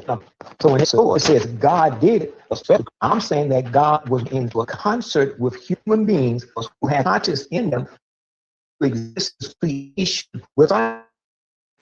Ask anybody that believes in Jesus, you said, do you believe Jesus had the capacity to make a tree to existence? They say, and do you believe Jesus had the capacity of commanding the world? Do you believe creation to exist? How's he doing it? I'm doing it was him submitting to power, and as he submitted himself to that higher power, he brought creation to exist. I think that if we didn't have an example by which somebody in level power. But then what happened was, like, I'm supposed to have a higher consciousness from a cycle. So now we can answer the question, well, this human being that we knew as Jesus, would he have the capacity? All like the question, if he was in, so would you agree with that? Would you agree? Oh, if he won with the source, he should have that power. Agree with that? You still there? Yes. I was asking you what I just said about Jesus having the power to bring creation into existence. Do you think that that person named Jesus would have the power to create this creation that we now see? Absolutely. Hamashiach Yahawashi, which is mentioned of from Genesis to Revelation, does have authority to do those things. I agree. Okay. So how was he able to do it? Wow. And I'm kind of saying rhetorical. I said, it's do okay. You believe it's okay. He said that he said that power was given to him by his father, and that he did not do things of his own will, but by his father's will. So that would take us back. The answer would be the source, which would take us back to the source. Okay, so now once we receive Christ, should we be able to do that? In a certain dispensation, and it's not us doing it, but we should be able to, just like you said, get the understanding in a certain dispensation time. Some things we'll be able to do during this time frame, some things we'll be able to do when it's prophesied. So I believe it is, yeah. And I think that's where we are in this phase of time. We're in this phase of time where the Bible would have one level of just giving people a basic understanding, but not empowering them. So what has to happen in the end of the cycle, new teachers would come with new understanding to get us to reflect on what we already have. And then as we now step away from what's called the limited understanding, we start understanding that we have the potential to step into unlimited power based on us living what's called righteousness. Because that is a reward that you get when you live in accordance with laws. And that also is a price to pay when you violate certain laws, even if we don't know it. Let's say, like, if I don't brush my teeth after one meal, I may say, well, I'm getting away with this. And after 2 meals, after 3 meals, they're eating candy. And you may think you're getting away with something, but actually what's happening is there's certain aspects of breaking laws where the consequences do not happen immediately, but you're not getting away with it. You're deteriorating your teeth. Then after a period of time, just say maybe 10 years of doing that, you'll start thinking, oh, that last piece of candy that I ate caused this cavity. No, it was a process of you violating the rules, until eventually you now get a chance to reap, or you get a chance to see what the consequences were of a particular action. So that's why I even tell people, I say, even if we look at sickness, sickness is kind of a mercy from God. Imagine if you did one thing wrong and immediately died. So when you get things like let's say like really even cancer, even though it looks like it's a bad thing, but what your body does when it gets cancer, a tumor, you get what's called cancer cells, and they can accumulate to a tumor. And that's your body's way of saying, I'm trying to collect all these toxic cells, and I've got them now into this big ball called a tumor. And if you can remove the tumor, then you actually, that's your body's way. And really, when I'm saying God, there is a creator that created this creation that is self-repairing and self-regulating. So it's not as if God has to come in and do it. God put his intelligence in the creation, so the creation itself does little things, not little things, does big things.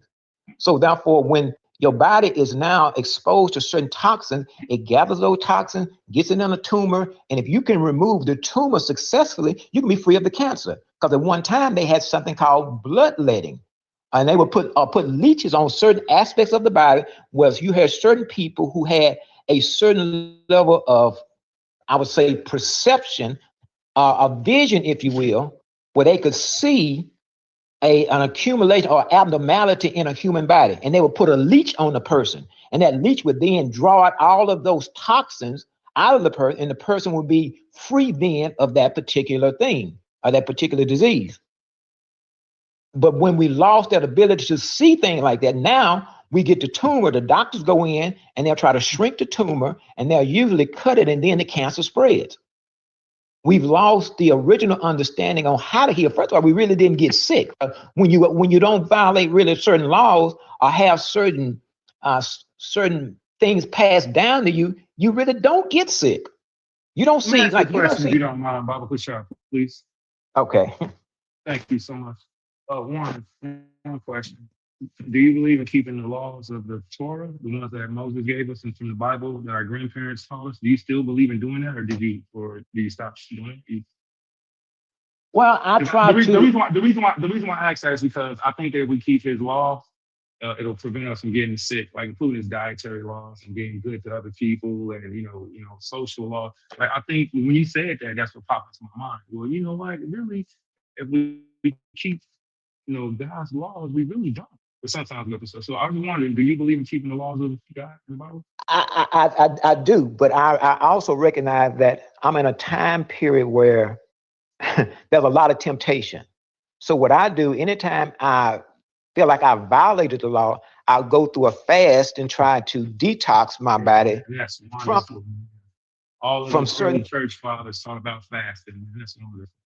Yeah, so I try to purge my body of those things, because I mean, and anytime I'm fasting and I have this particular, just a tough time with fasting, I have to remind myself, okay, what you're having is internal surgery, because you don't know what you've done to your liver or kidneys or lungs by what you've been doing. Just say if you go and eat, I go and eat fish or eat something. I struggle. You ate a pork chop. You ate a pork chop. No. I've gotten away from pork, but I may eat shrimp. Good. And I said, oh man, and I may eat a shrimp. I said, man. So what I'll do, if I do that, I'll give myself maybe a 2 or 3 day fast. And as I'm going through that surgery of cleansing my body, that's what surgery feels like internally. Because once again, my desire is to try to get the most I can and stay as independent as I can in this particular form. And I know I do sometimes violate the laws. Because once again, when you constantly being bombarded with temptation, that's difficult. Right. But overall, my question was, you answered it. You do believe that, man. I think that's awesome, because it lets me know how to understand and speak to you. So I appreciate that. So now my next question is, so with the knowledge that you have with this, we're in a different dispensation of times where information is starting to be exposed to us. And people are seeing things different, kind of like a conscious error, right? Like a spiritual conscious. So now my question is, you do believe in Christ, you do believe in keeping his laws. What's your message? How do you use this message to bring people to God and to salvation? I yield the floor. What I do is show them that there was a time period for us to hold on to the message that our ancestors gave us, and don't condemn them, because they were supposed to be at that level. It's like a relay race. They gave us the book, but now it's time for us to now use the book for empowerment. and to become sons of God again. And once we become sons of God again, then understand what the assignment is to bring in a new kingdom. Because right now we really believe that this reality that we live in is the kingdom that Christ would sanction. So Really? once we understand that that power is now dwelling in us, we will bring in new ways of eating, or a higher understanding of eating, a higher understanding of relating to one another, a higher understanding of and that's the main thing, a higher way of relating. And then we will bring into this a creation that cultivates the full brilliance of everybody. The kind of system that we live in right now is really designed to cultivate certain segments of the garden and then leave certain segments of the garden uncultivated so they can then be exploited. Thank you for that. Will you do something for me? I want you to imagine me and you, which we did just meet. So I appreciate you. Thank you, Elder. So imagine, you're doing your thing and you got on your best garment, however you dress, and I'm walking past you and you hand me a flyer because you want to bring me to what you're getting out. What would be the first? What would be the first? So now, me, I'm a knucklehead, and I don't have any education, and I'm probably going to be kind of rude. So I'm be like, hey, man, what you give me this for? You jive turkey? You trying to sell me something, sucker? How would you? How would you give me in just in that one flyer? Because I'm trying to find out how do I get salvation, and how do I fix myself? So how would you deliver that to me in a flyer just on a random passerby? A baby. I would ask you, do you believe in the Bible? I believe in the Bible, turkey. Okay. Do you know the Bible is written in allegories, metaphors, similes, and some of it's literal? And do you What you realize that? mean? Listen, my grandmama told me Jesus was real, man. You ain't spitting nothing different. Okay. What I'm saying to you is that, do you know that you should be a reflection of Jesus? Do you know that you should have the same power that Jesus had? Now, I'm going to give you an example. Have you received Christ? I'm asking you to repeat, have you received Christ? Absolutely. Then you would have to either answer yes or no, right? Absolutely. Okay, so have you received Christ? Yeah. Yeah. Okay. Now, do you know that Christ had different stages of power? Say, if you met Jesus when he was 2 years old, do you know that he was not fully empowered? And most of the time, what the church does, it gives us Christ at the spectrum of maybe age 5, where we really don't have power. But what God is looking for is for you to be a total reflection of him having power. And as a man, that's what we want. As men, as people, we want to display the full brilliance as to what God is dwelling in human form. And the church is not doing that. So what I'm saying is we have a new message, an empowering message to make you not see the preacher as the one, but the preacher should be cultivating you so that you become a full expression of the brilliance of God. So when God looks down here, he's not looking for you, he's looking for his reflection. And if the church is not teaching that, then it's time for us to bring a higher message as to what the church should be preaching. And my next question to you is, thank you for that. And my next question to you is, how do I get to that? What do I follow to get to it? Because my foundation has always been the Bible. The first thing we would do, something new, I want to know what this new thing is and does it take me away from the Bible? well, the first thing would be to understand that a new, deeper understanding is coming out of what's called the words of God. The Bible are the words of God, but we don't have the word of God. Now, what's the difference? When you open that word up and use it to empower the people, then you have the words of God and the word of God. But the words of God that we have right now was not designed to empower the people, because the book said that there would be a time period which Satan would rule. So that means the Bible had to stand down at certain levels into what's called the fullness of time. So because a weaker force can only rule when some of your power, brother, is arrested.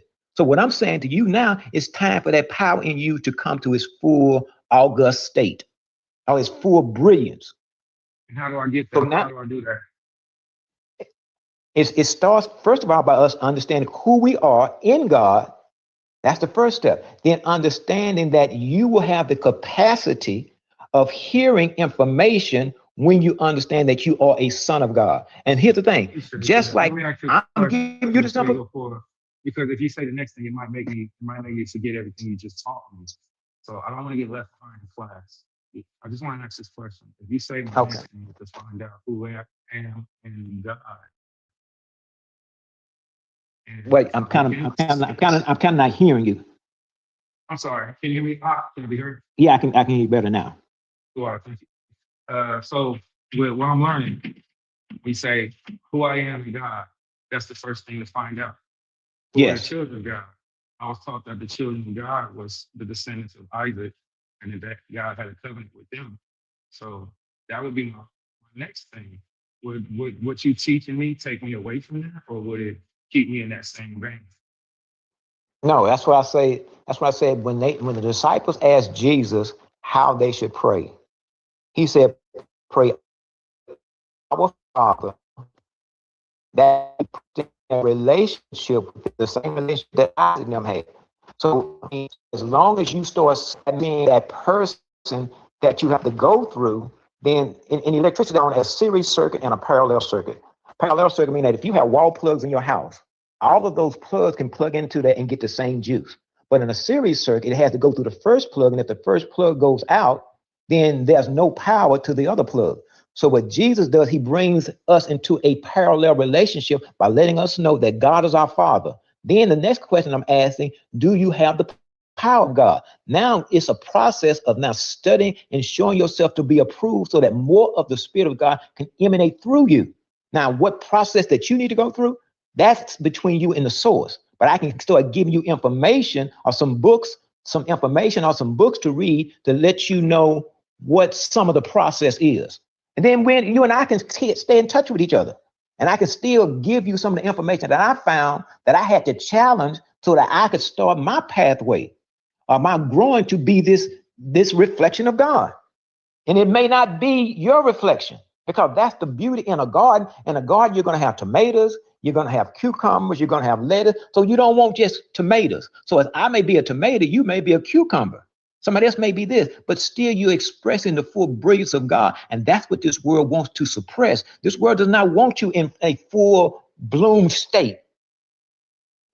And then I start talking about how, as Black people, there was a deliberate attempt to make sure that we never got the right information, because they understood that we could interface with the power better than anybody else. Just like when we hear music, we don't just hear music, we absorb music, and we're able to give it back in the form of a dance. We used to hear the consciousness of God and give it back in the form of creation. That's what we've forgotten. And that's the empowerment aspect that the Bible can let out. And when people hear words of inspiration, those people become unstoppable. That's the first thing they had to do, is make sure inspirational information did not come to us. They gave us information that was expirational, because the opposite of expiration is inspiration. So once again, as Black people in the United States, that has been a constant campaign to make sure that we fed on a steady spiritual diet of words, because words that's what words are, either inspirational or expirational. So they fed us a steady diet since we've been here of words that's not designed to energize us spiritually. Because when you have a people that's spiritual, and that's Black people's problem, is we're not spiritually empowered. We have money, but we still don't have spiritual power. Well, let me ask you a question on that, man. I greatly appreciate you expounding, man. I'm so grateful because you really, pouring out your heart, man. So thank you. And I'm listening. That's the other thing. I'm listening. So I appreciate that. I'm grateful I got the opportunity to deal with you. So with that and what you're presenting, what would you think? Because I surely do. But I'm asking you, would you think it'd be beneficial to take that information, what you're saying, and I don't know if you already do or not, but pour that into also the knowledge of the nationality of the people being Hebrews and telling them how to access their power? Because if this is something that's dictated and dedicated for specifically, I don't know if you mean the whole world or the Most High children, shouldn't we kind of focus and target on them too? I heard you say Hebrew, but your voice was kind of going in and out, and didn't want to interrupt you. I thought it would get better. I apologize. So we're teaching people how to reobtain that God particle, that Godness in them. How does that tie in to the understanding of the Hebrews being these descendants, to the Negroes? How does that tie in to helping them understand? Well, I think if you look at how things evolve, if we look at the Hebrew or whatever title a person is under, that's kind of I would say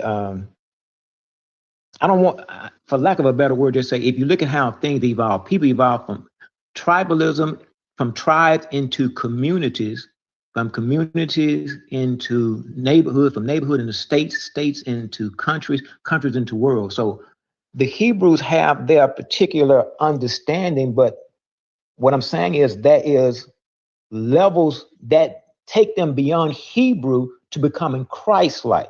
Because when you get to Christ, it's an empowerment where you see everybody as Christ-like. But as long as they feel like that, how would you get a Hebrew to that point is what I'm trying to get to next. If you were dealing with, and see, I really appreciate that, because you didn't say you would try to take that person away from their understanding. You said you would try to edify and help them even more. So how? Yeah, I would show them it's you started off as Hebrew, but now you move into Christ. Like when you go into a deeper understanding of Christ, then you let go of titles like Hebrew, because in Christ all become one. Because a wise enemy can take a title and create division, because I'll say this.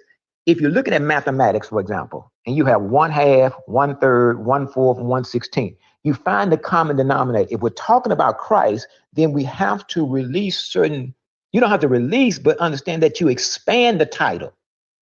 Once you expand the title, then you no longer see maybe a Christian who is in Christ as somebody different than yourself.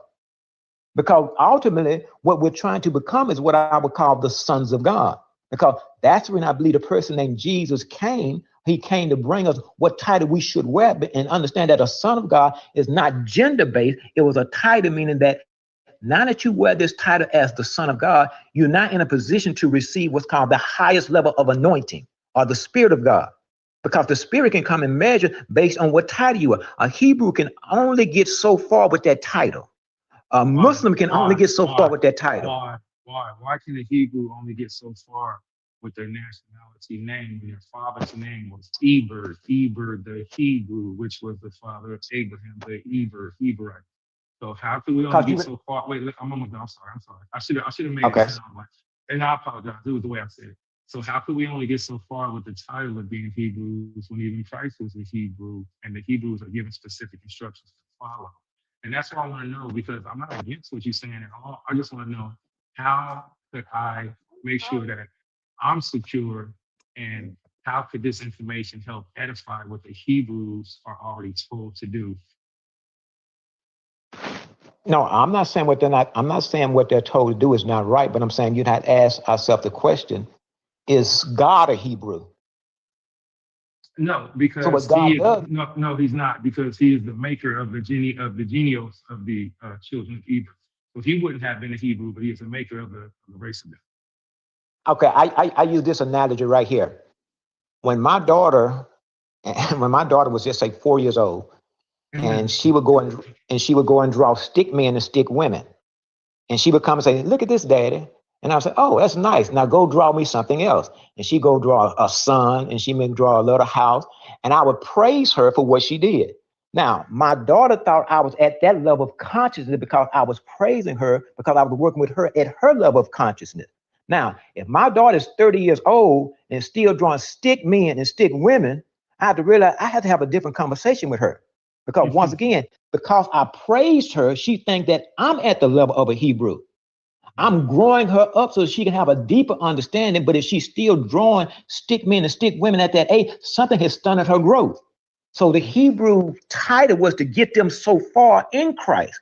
Once they get to that next level, then they call themselves sons of God. Okay, sons of Elohim, sons of God. Okay. And now, but here's the thing: we have to understand what a son of God is. The same way you got sons of God, you have sons of perdition. And so that's really, once you become a son of God and you meet another son of God, there is no division. That's when you say in Christ all are one. So when you meet another person, you don't go by, you will say, I was a Hebrew, but I evolved to become a son of God. I was a Jew, but I evolved to become a son of God. I was a Christian, but I evolved to become a son of God. I was a female, but I evolved to become a son of God. Because once again, a son of God is a title. The same way The same way a doctor can be a female or male.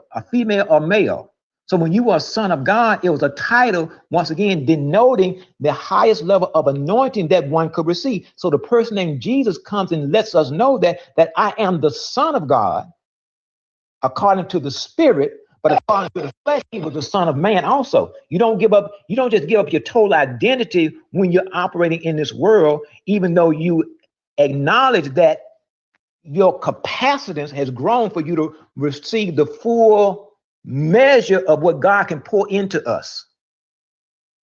See, if a Hebrew cup is just say 2 cups, and a son of God capacity is 10 cups, then that's a certain level of anointing that a Hebrew can limit themselves to when they stay under the title of Hebrew.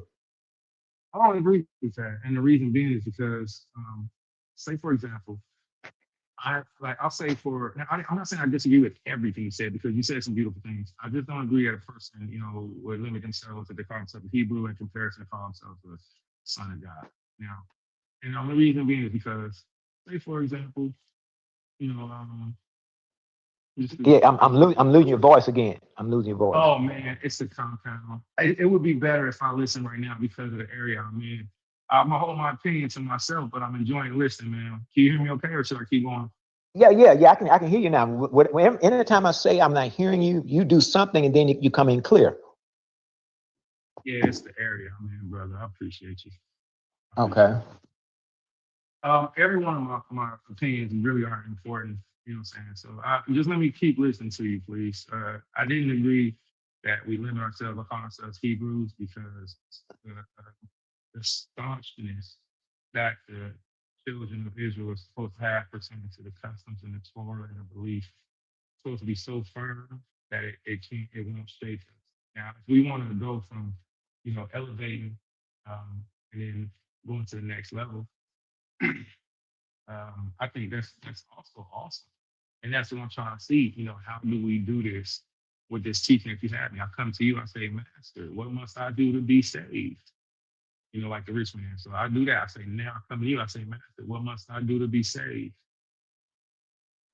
Well, one of the things he said, we have to be born again. We have to be able to examine what we have been taught, and then we should be able to then say, okay, this part of the teaching helped me get here.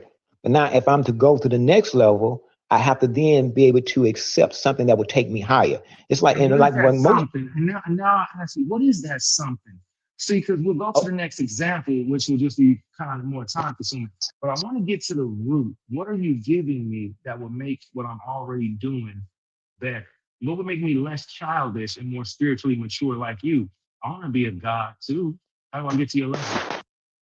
Okay, it would go to certain analogies. That's like if I learn mathematics, if I learn addition, addition is to prepare you for multiplication.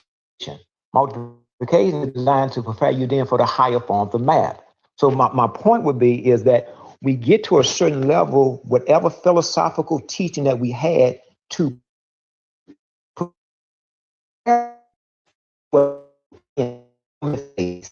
because I asked the Hebrew, as a Hebrew, do you have the capacity to bring creation into existence with the knowledge that you have now, or the understanding of the knowledge that you have? Because I haven't met a Hebrew yet who's saying that in the book of Genesis that these were people who created creation. They attributed to a creator, and then I guess they discount the component that creator can dwell in them, and as that creator dwells in them, they too can bring creation into existence. They believe they continue to believe that something is going to help them. Something is going to come back and help them. And Jesus teaching is saying that what's on the inside of you is all you need. You're to produce a kingdom, but you're waiting for a kingdom. The Hebrews aren't producing a kingdom; they're waiting for a kingdom. Let me ask you a question real quick. Just 2 questions before the next piece. He's giving me a lot of things to think about. So one,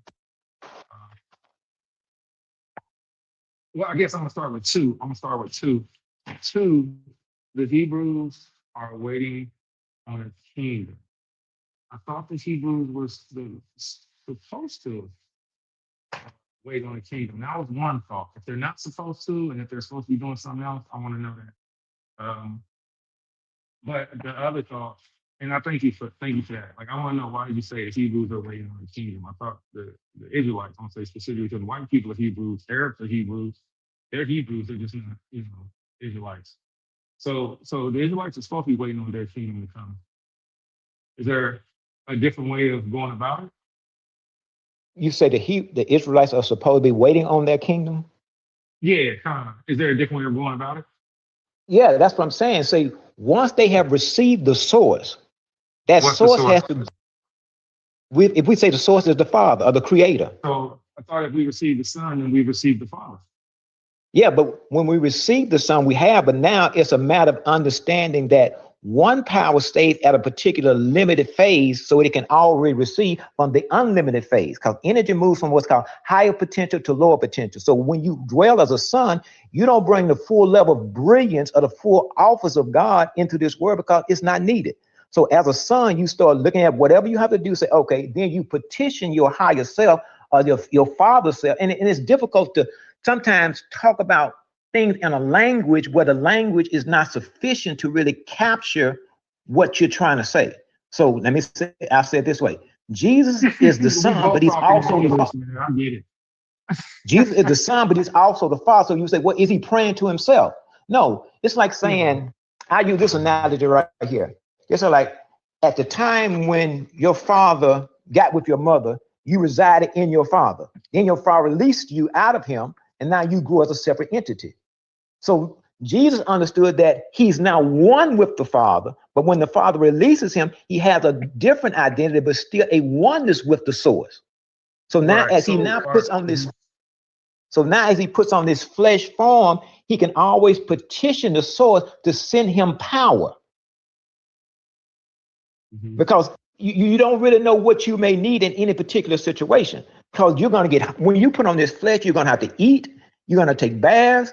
But when you're just pure spirit, you don't need that. So let me take you back to the original question. So, man, I appreciate that. Thank you for expounding. So the original one was, what the statement was, we have to be reconnected with the source, right? Now, yes. We see that the Father and the Son are one. Is that correct? Correct. So, but in different phases of existence. But it's different phases of existence. Okay. Yes. So my question is, to get to the next level, you say we have to be connected to the source. So is that yes. Also, it sounds like the source is also Christ. So we have to be connected to Christ. Yeah, that's a title, because if I were to say Christ or outside of expounding what the definition of a title is, I'm asking you, right? Because I'm with you. I agree with you, and I'm so. So the question is, you said we have to be connected to the source. And so is that to say, when we're ready to go to our next level, we have to be connected to Christ also, since Christ is the Father too? Okay, let me say this about Christ. Look at Christ as a spectrum.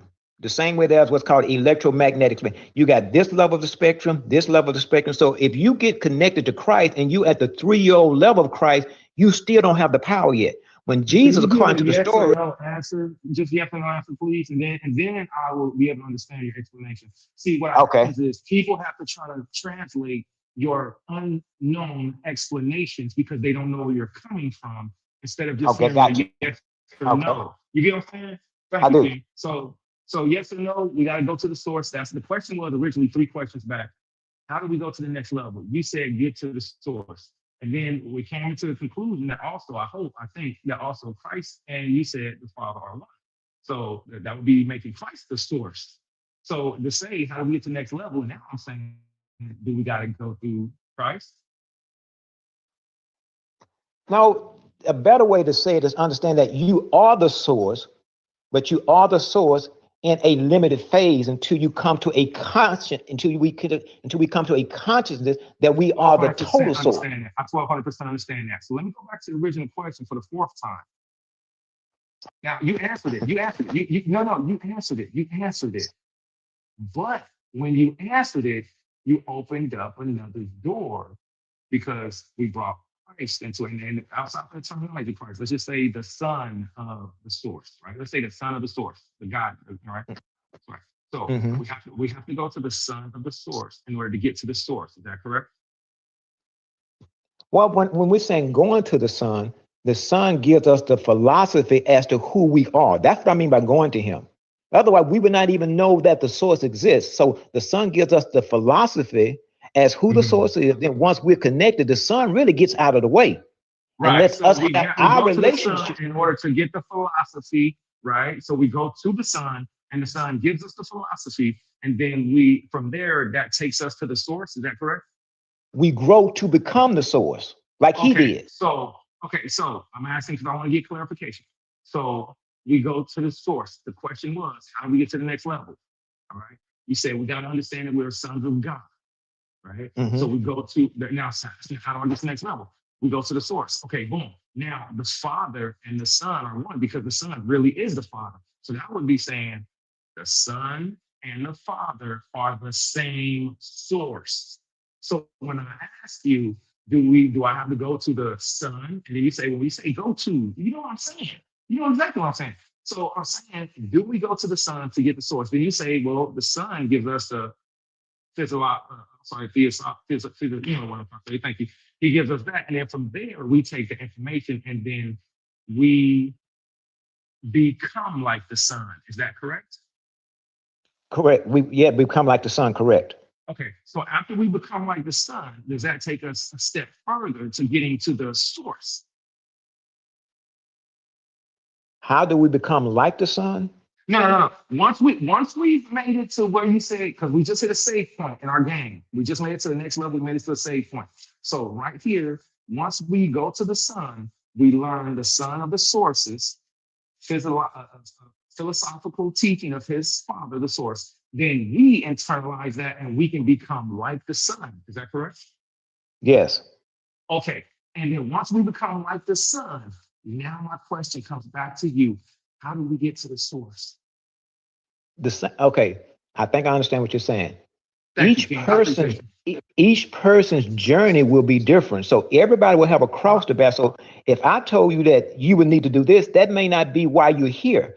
It's a matter of Mm, coming to understand your purpose. So one of the things that the Bible said that the Son was made manifest to destroy the works of the devil. So as you become a son and you find the works of the devil doing this, that may be your work. That may be your purpose, your calling. My calling may be over here to destroy the works of the devil over here. So once again, the Son was made manifest to destroy the works of the devil and eventually establish the kingdom. So each person's journey in their sonship walk will be somewhat different, but it will still mhm. have the same common denominator to destroy the works of the devil and produce the kingdom of God down here. I appreciate that. That was very clear and transparent. So to answer the question, I think I got it right. What you were bringing to me is a better understanding of how to get to the next level by getting to the source, by going to the source's son, to learn the source's son's teaching so I can be like him.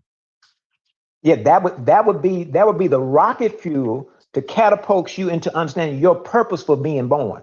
Just like if you look at the human body, if you start saying, "Well, I want to be the," if you say, "I want to be the hand," but you really have elbow potential, I would start trying to cultivate you to be the hand, and that would be somewhat uh that would be somewhat hindrance to you when your actual function would be the elbow, or you may be the eyes. And I'm trying to get you to be the. I can see according to my potential what I'm designed to do, but then to set you on my pathway may not be good for you.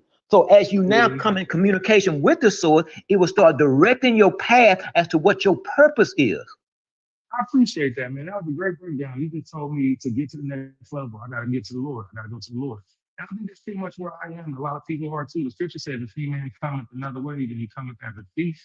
So even if your terminology is different, what I just heard you say is in order to get to God, we have to go through his son.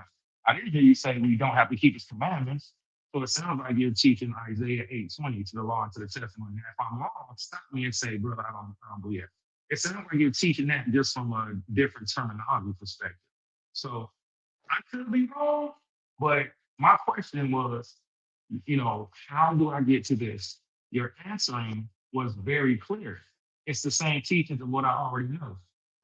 And that's not a bad thing. That just tells me, for me, if I was walking past that, hey, you know, this guy isn't trying to take you away from God or the source.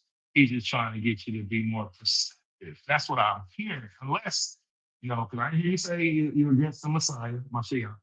I didn't hear you say that you're against being obedient to the source's instructions, because the source did give us instructions, right? I didn't hear you say you were against it. So it just sounds like terminology is different. You know, what, you know, now I want to know the last debate. What was the issue of the last debate that you had? If you brothers are both saying that the Most High is light, and that, you know, I don't know what their stance is on salvation. Do you believe in salvation through the Messiah, or do a different way? Like, do I have to do something different, or can I go to the Son of the source to still get salvation? So when you say salvation, what do you mean by salvation? Just basic general how it's written. I don't have no super crazy breakdown. I want to be saved from my enemies. I want when the king comes back, I want to have a part of his rulership. I want my sins to be forgiven, and I want to try to, you know, live a life to where he'll be happy with me, and I'll be able to be with the Son of the source and the source whenever, you know, all this is done and said. So that's what I kind of consider salvation, man. Is that okay? Is that a little too Christian-y? Well, no. But you were breaking up some. But so what I think I'm hearing you say is the traditional understanding of what we believe salvation to be. I believe all of us are trying to be saved from something. And I think once we have a clear understanding of what we're trying to be saved from, so that we can then start walking in our purpose. And I think when we walk in our purpose, I think then we start reflecting our purpose for being here. Because I think each one of us, now sometimes some people have to be born again, because you can be born with certain, I would say, what's the word? I don't want to say abnormalities, but there can be certain things within us that impede our oneness with the source. That does not mean that we did not come into existence with a particular inclination towards certain things. So that's when I think the Bible gives us this pathway to be born again. So let's say, like, if I'm born and I have an inclination toward strange behaviors that's not Christ-like, there's a term called epigenetics. Epigenetics talks about the environment that the genes reside in. So if I receive Christ inside of me, that's like an environment. That environment then can suppress certain appetites that may be abnormal or detrimental to my nature, as well as create disruption in the human family when we're trying to generate peace and a holistic heavenly society. If you're saying something, I'm not hearing you. No, the floor is yours. Okay, no. Okay, so that's what I was. No, so salvation for me is trying to live as best we can till we get strong enough to live holy enough to the next level. And I think most of us, the reason we use the salvation because we think that when we transition out of here, we don't want that to be the end of us. So we then start saying, so I want to be saved so that the end of me will not be where I go to this horrible place that I heard about, and I want to go to this other place where I have eternal life and live forever. That's the general consensus as to what we believe salvation is, and the reason we want to be saved so that we don't have this perpetuity of suffering, and we live in this other place where we have ice cream and candy for. No, I'm trying to be, but we have this. You know, we live in an arena of light. So salvation for me is living my purpose, living a sin-free life as best I can, and then destroying the works of the devil, and then establishing the kingdom. And once I'm out of here, I think when I go back to the source, which I am, I will look and say, okay, you missed it here, you missed it there. And, you know, and for me, that would be salvation for me, why I live. And I'm conscious of it. Now, to explain it at the afterwards, the salvation of afterwards, yes. Yeah, to explain it beyond that, I think we have levels that comfort us. And I think that's what it's designed to do. So it's like if my mother would have passed, and I said, well, my mother's in heaven. That is a comforting philosophy where I don't believe that, okay, my mother's now somewhere burning. So I think when we grow to a deeper understanding, we will have a more concrete understanding as to what happens to us once we transition out of here. But right now, I think we have a consoling, comforting place that we can abide in until that time period comes.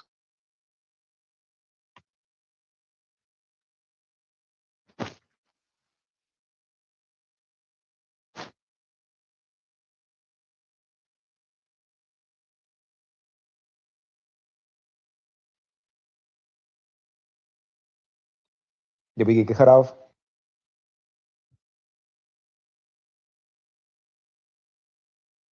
So yes, thank you for that, man. I appreciate that, man. I mean, you do a really good job explaining. I appreciate that. Mhm. My next I question appreciate your question. I appreciate the spirit that your questions come in, and I appreciate the questions. Cause I do. I appreciate that, man. I like to learn, but please, I am an asshole. You know, it's just that, you know, I like to learn. So like in my downtime, you know, like I'm funny, I'm silly, I'm jovial, you know, I'm kind of a jerk. But I was also the one that sat in front of the class and stared at the teacher and asked questions. And, you know, so I appreciate that because that's what this journey is, man. This is a journey of, you know, education. We also keep learning and growing. And so there's more to it, you know, we gotta keep it in check. So, yes, yeah. all right. So as far as this, you don't have a set name of your teaching, or it's not a separate doctrine or nothing like that. It's just that you start to understand some stuff different. Is that correct? Well, no, I had what's called the Black New Age Christians, Okay. and I explained what each title meant. Black was not just a color; it was the highest level that a Christian could be. New Age, because we're not holding on to the same understanding that our mothers and grandmothers had. So we were being made new using the same book, but open up a deeper understanding or a different understanding from the words of God. So we were the Black New Age Christian. Once again, Black not being just a color, but a quality. Christian, because we're holding on to the banner that our ancestors gave us in the relay race. New Age, because we're now understanding things with a different perception. So, question real quick. That's a really cool name. So, have you ever taken consideration that the majority of religions that have the terminology New Age in them, they usually go further away from Christian traditions and kind of lean more into the, you know, other departments, just because of the terminology New Age. But I really like, you know, where you're going with that. But you know, have you ever taken that consideration? Like a lot of the New Age religions are, you know, opposed pretty much to how you're bringing the truth. Have you Well, I did consider that. I did know that once the name New Age, a lot of people will be turned out, but you have to know that everybody don't want what you're selling. That's okay too. So everybody doesn't want it. Some people are here and say, like you did that first, man, I already got this. You got to be okay with that. Everybody don't want what you're selling because according to the story, it's going to be a certain group of people wake up first from the first trumpet. So it's going to be a certain, what I believe the trumpet will be, is a particular truth will go forward. Some people will be curious about their truth and ask questions like what you're doing now. And they say, oh, okay, how do I do that? Because then at that point, it's about now you're getting on your evolutionary path to become a reflection of God. Then as I'm feeding you now, you will come back and feed me. Then we start understanding what the assignment is. The assignment ultimately is to build the kingdom of God here. We have to then determine, okay, what kind of kingdom do we have right here now? Because we're gonna have to get to a point where our intelligence gets to a point where we have to understand that in order to supplant this kingdom that's here now, it's going to be some intelligent warfare going to play. So that's when you're going to need every man on board that understands the assignment. And it's going to be different races of people who are able to see beyond gender, be able to see beyond color, understand what the assignment is to bring in the kingdom. Now, what would the kingdom look like? It would be the same way this kingdom that we live in right now is not just designed by one person. It is a collective person of one person contributing this, somebody contributing that, somebody contributing. What I'm talking about, this technology advanced kingdom that we live in. So everybody, once they begin to understand who they are in Christ, in the source, in the Father, now there will be a coming together of what's called the sons of God. Do you think that would cause contradiction? Hmm? Do you think that could possibly cause internal community contradictions if everyone found out who they were and what their calling was in God? It could possibly cause No, I think when people begin to understand who they are, I think an environment will be created. And once that environment is created, then that environment would then cause other people to change behavior and they don't know why. Going back to just like right now, we have an ozone layer over us, and that ozone layer blocks out certain what they would call light frequencies. So when the sons of God come to a knowledge as to who they are, they will produce a particular type of field. And then, like I say, and it's difficult to explain something that, first of all, I've never explained before, but they call it a morphic field. Once the field is created, which is the cookie dough, the element by which you can draw your power from, once the field is created, then we can tap into a level of intelligence that we don't know that we can tap into. But it takes first a collective consciousness as to who we are.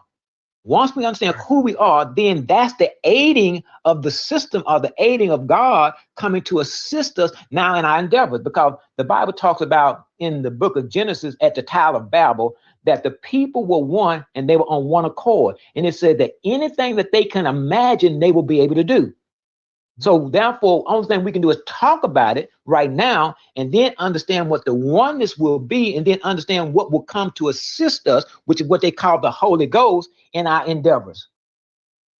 But that's after we come together, right? Yes, after we come together, understanding that we are the sons of God. So the reason why I asked if you think that will cause internal community conflict is because the Bible doesn't refer to everybody as sons of God, but only a specific race or ethnic group. Even though other people were attached to, linked on, and joined on, the target really is the bloodline.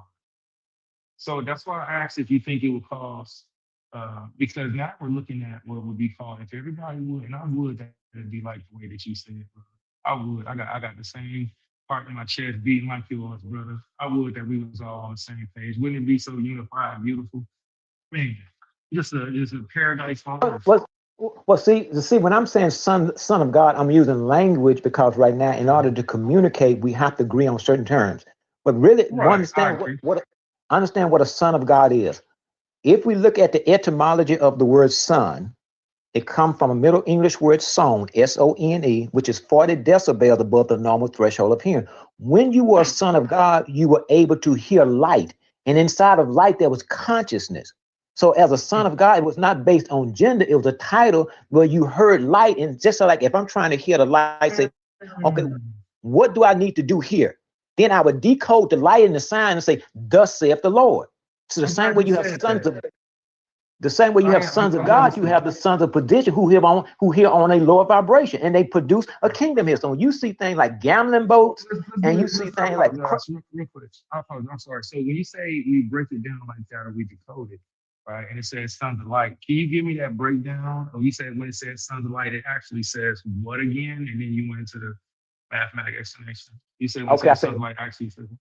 I think what I was trying to address is if I'm using the religious term sons of God, but really we are the sons of light. And when you look at the etymology of what a son is, the word son comes from a Middle English word sone, S-O-N-E, which is 40 decibels above the normal threshold of hearing. So sons of light heard. Before we go forward, real quick, because I have to tackle one thing at a time to understand it.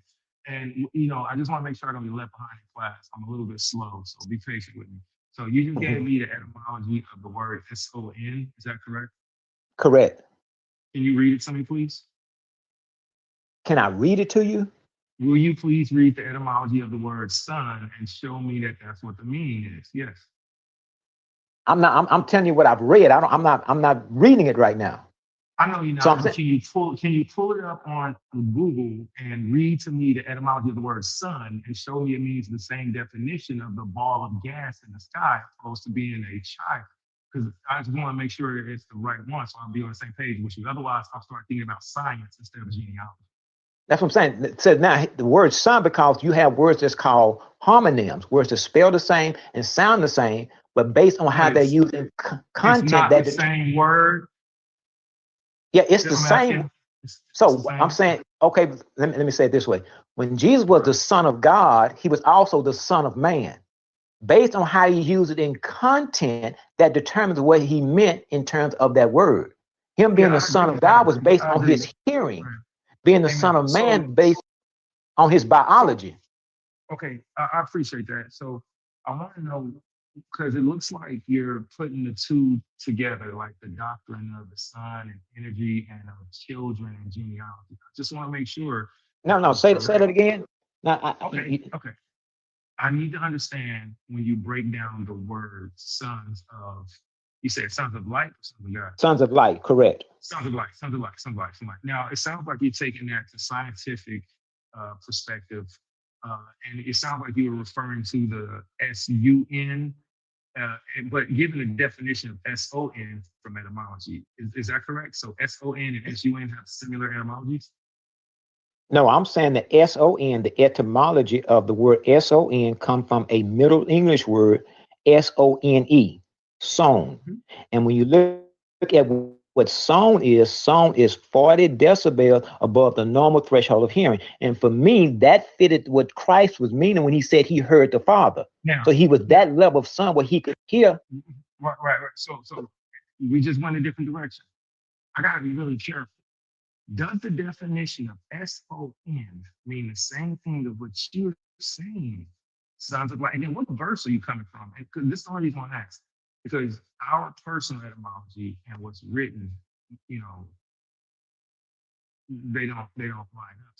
I'm saying that this is the meaning, but if it says a different meaning in the actual text, you know, that's what I need to go off of. So when you say sons of light, is there a verse that you're referring to? And then when you say he is the son, and you give the definition based off of your etymology, which you. No, is that when actually I said sons of light, because when you said that can be contention in the society when we bring in what we call a religious term, when I say sons of God. So I've said son of God, son of light, because once we understand what a son was, a son is able to hear light. Yeah, you Light said carries, a son is able to hear light, right? But yes, a son, a son, a a child, son. a child son, a progenitor. Let's use the term a progenitor son can hear. Is that No, what you're saying? I'm saying, a female can be a son. She How? can hear light. So it's not gender based. So How can a female hear? How can a female be a son if a female is a daughter? how can a female be a, that's what I'm saying. Once we Isn't that get into Christ, transgenderism? oh, no. Once we get into Christ, we get away from titles. So that's what I'm saying. The same way a female can be a doctor, a female can be a baseball player, a female can be a football player. Once we understand a son is a title. So once you're under the title of a son of God, and I got away from religious terms, say a son of light, then you're able to hear light and convert light into sound. I think what you're So it doing is wasn't, making up your own stuff. I think you're making up your own stuff and you're putting away what's been written. And I ain't trying to be funny, but the reason why I say that is because if somebody used biblical context and if we read in the language it was written in, and then you give your own definition, then you're going away from and then you're asking people to, you know, go off of your own interpretation. And that's really not fair. So it's kind of like you're asking people to believe what you believe and kind of let go of what we can hold grasp to. The word sun, it doesn't relate to the ball of gas in the sky. Even though a sun can't, I'm real quick, I'm almost done. Even though a physical son and a physical daughter can both hear sound. Once we become children of the Most High, let's say sons of light, the Most High still does not. Does he not? I'm going to ask you, does the Most High, does he still use titles once we come to him? Yes, he does. Because he says we'll be a nation of kings and priests. He says to the daughters, you know, Isaiah chapter 28, to his daughter, 19, Isaiah chapter 19. He says he would weep for the daughters. So he uses titles for us too, whether we want to call us sons of light or sons of not. Now, I'm with you on sons of tradition, because if you read the Judean Discovery Scrolls or the Dead Sea Scrolls, you have the sons of tradition, you know, the sons of Baal and the sons of darkness. But I don't know how to take some of the stuff, because if I ask you for the etymology of the word son, it doesn't say the same thing that you said, son. So now I have to keep up with what you're saying, because you are kind of, you know, putting this stuff together as you go. okay, It's a new revelation. It's a new revelation. okay, slow down. So you're saying Okay, that are you? okay, when you said you looked up the word son, you did not find the word sown, S-O-N-E? as one of the etymological terms? I didn't say that at all. I didn't say that remotely close. And the brother that was on the phone did the same thing. I think it's really childish when so-called debaters say phrases that they blatantly know people didn't say, so they can try to have a setup behind it. I never used that terminology. What I No, I said thought, was okay, slow down, okay, slow down. No, slow down, I cause, appreciate it. So no, I didn't say that. I never okay, received the word sown.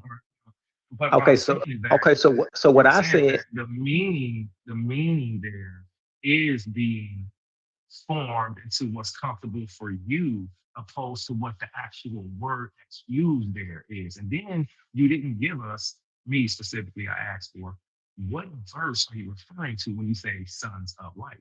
Because all we have to do is go to that verse, see what the word is there, and see it doesn't mean the same thing that you said. I yield the floor. okay, so when I'm using the verse, that's what I said, when a word is a homonym, meaning spelled the same, sound the same, but based on how it's used in content, that determines what the writer was meaning. So when I said Jesus was the Son of God and the Son of Man, he's the Son of God according to the Spirit, but the Son of Man according to the flesh, using the same word son, S-O-N. But if you don't know the etymology of the word son, then you'll start thinking that he is the biological son of God. He's the biological son of man, but because of his will being in tune to the source and hearing the source, he now is the son of God. And that's what makes us son of God. When we in tune our spirit to God, that's what makes you a son of God. That's I then point out the etymology of the word son to show it's. You didn't. You gave me some words, but you can prove. That's why I said. No, that's what I'm doing. I'm right now doing right now is I'm repeating what I thought I said. I'm repeating what I said. Now I thought I said when I said Jesus was the Son of God according to the Spirit. He was the Son of Man according to the flesh. Same word, but using the word son. So then I start talking about what the S-O-N means in the etymology of the word son. Then I start saying that we are the sons of light and tying that into that.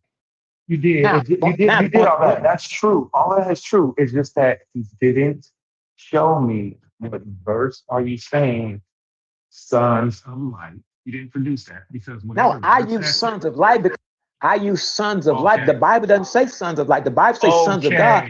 I brought in sons of light when you start saying that was going to be division in the community when I thought you were saying when we use religious terms, because I thought you were saying everybody's not going to agree with being the term God.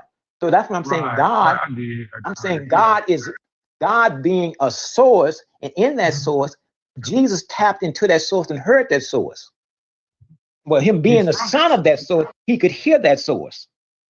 Because what light does, light carries information. Light is an envelope where consciousness can be stored. That's like right now, the way they send data out is by what's the word? They impose data on what's called a sinusoidal wave or sine wave.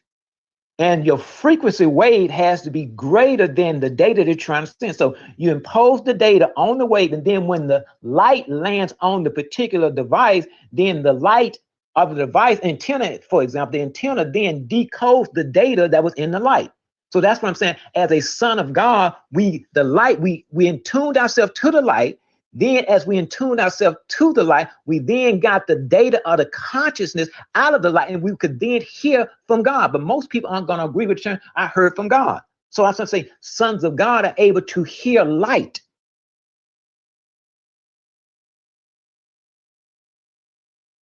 And as they heard light, they could then say, thus saith the Lord, because everybody's not going to be able to hear light.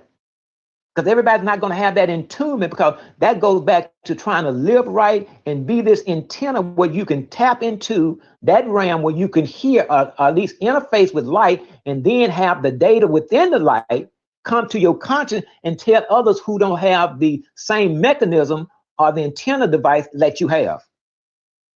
There was always a hearer in the community. Thank you for that. I appreciate you, Ken. Can I ask you a question? Yes.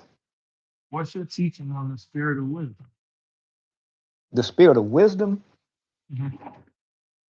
Well, I think it'll go back to everybody's journey. I think that would be a level of wisdom on everybody's journey. Now, I'm going to say it this way.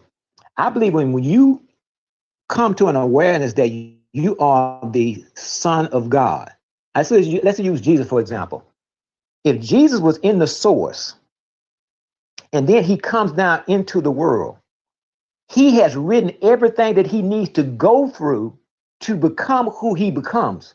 Otherwise, what he's going through is accidentally, but he doesn't come with a memory of it. He don't come with the memory. So therefore, when you come into this realm right here, you don't come with a perfect memory of where you came from. So, but you write once you come to the knowledge of the Son of God, everything that you go through, you ask yourself a set of questions. Why did I write this in my experience? What am I to learn from this?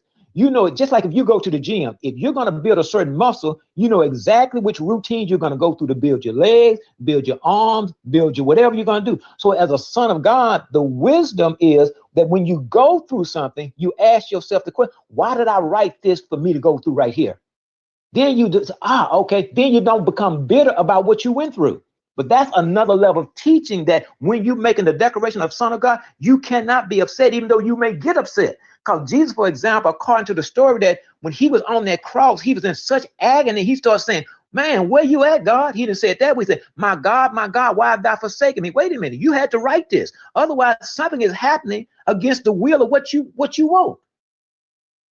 So he writes everything that he needs to go through, but the agony of what you go through sometimes can be so intense until you say, I couldn't have wrote this. I couldn't have wrote me getting beat the hell up by these damn people right here, or whatever I'm going through. So the wisdom that we get is when we go through something, we understand why we went through it and why we wrote it for us to go through. Well, let me ask you a question. What's the difference between wisdom and experience? Because it sounds like you just explained experience to me. So what's the difference between wisdom and that's how you get your wisdom. Your wisdom is when you go through it. And here's the thing: if you don't learn a lesson, you will go through it again, but it will be, as Whitney Houston says, different script but different cast. So once you get the lesson, you say, oh, okay, I've seen this before. Like in the movie The Matrix, when Neo had to keep going through all these lessons until he said, okay, I don't have to go through this anymore. I don't have to go down this door anymore. So experience is what gives us the wisdom. Now, and you said something earlier about me making up things. When I said that we're the New Age Christians, you have to understand that when you really come into existence to bring a change, there's a certain liberty that God gives you where you have to introduce new terms. Otherwise, you cannot bring a new kingdom unless you become something of a wordsmith and start introducing people to new terms and then tell them what the term means. And then when that is a collective, because what most people will believe is that. I didn't know if you knew that. I didn't want people to get turned off. That's all. I just didn't want people to get turned off because people who know of New Age, they hear of witchcraft automatically. So I didn't know if that was something that you was familiar with, if you had looked into it. That's what I'm saying. But that's what I'm saying. So when you use New Age, you also understand that you're not bound by traditional words that people say, well, this word said that. No, we're crafting new words and new understanding of the word. And somebody said, well, you making that up. What the word you have? Where'd you get it? I'm not saying you, but everything that you repeating back to me is something that was made up by somebody. And what happens when it gets so far down in time, we start thinking that it's our belief. Every word that we hear, when you say the word God, you say the word is, somebody made it up. And what happened is because it's been made up so long that we don't pay attention to language. One of the most brilliant inventions in this world is language.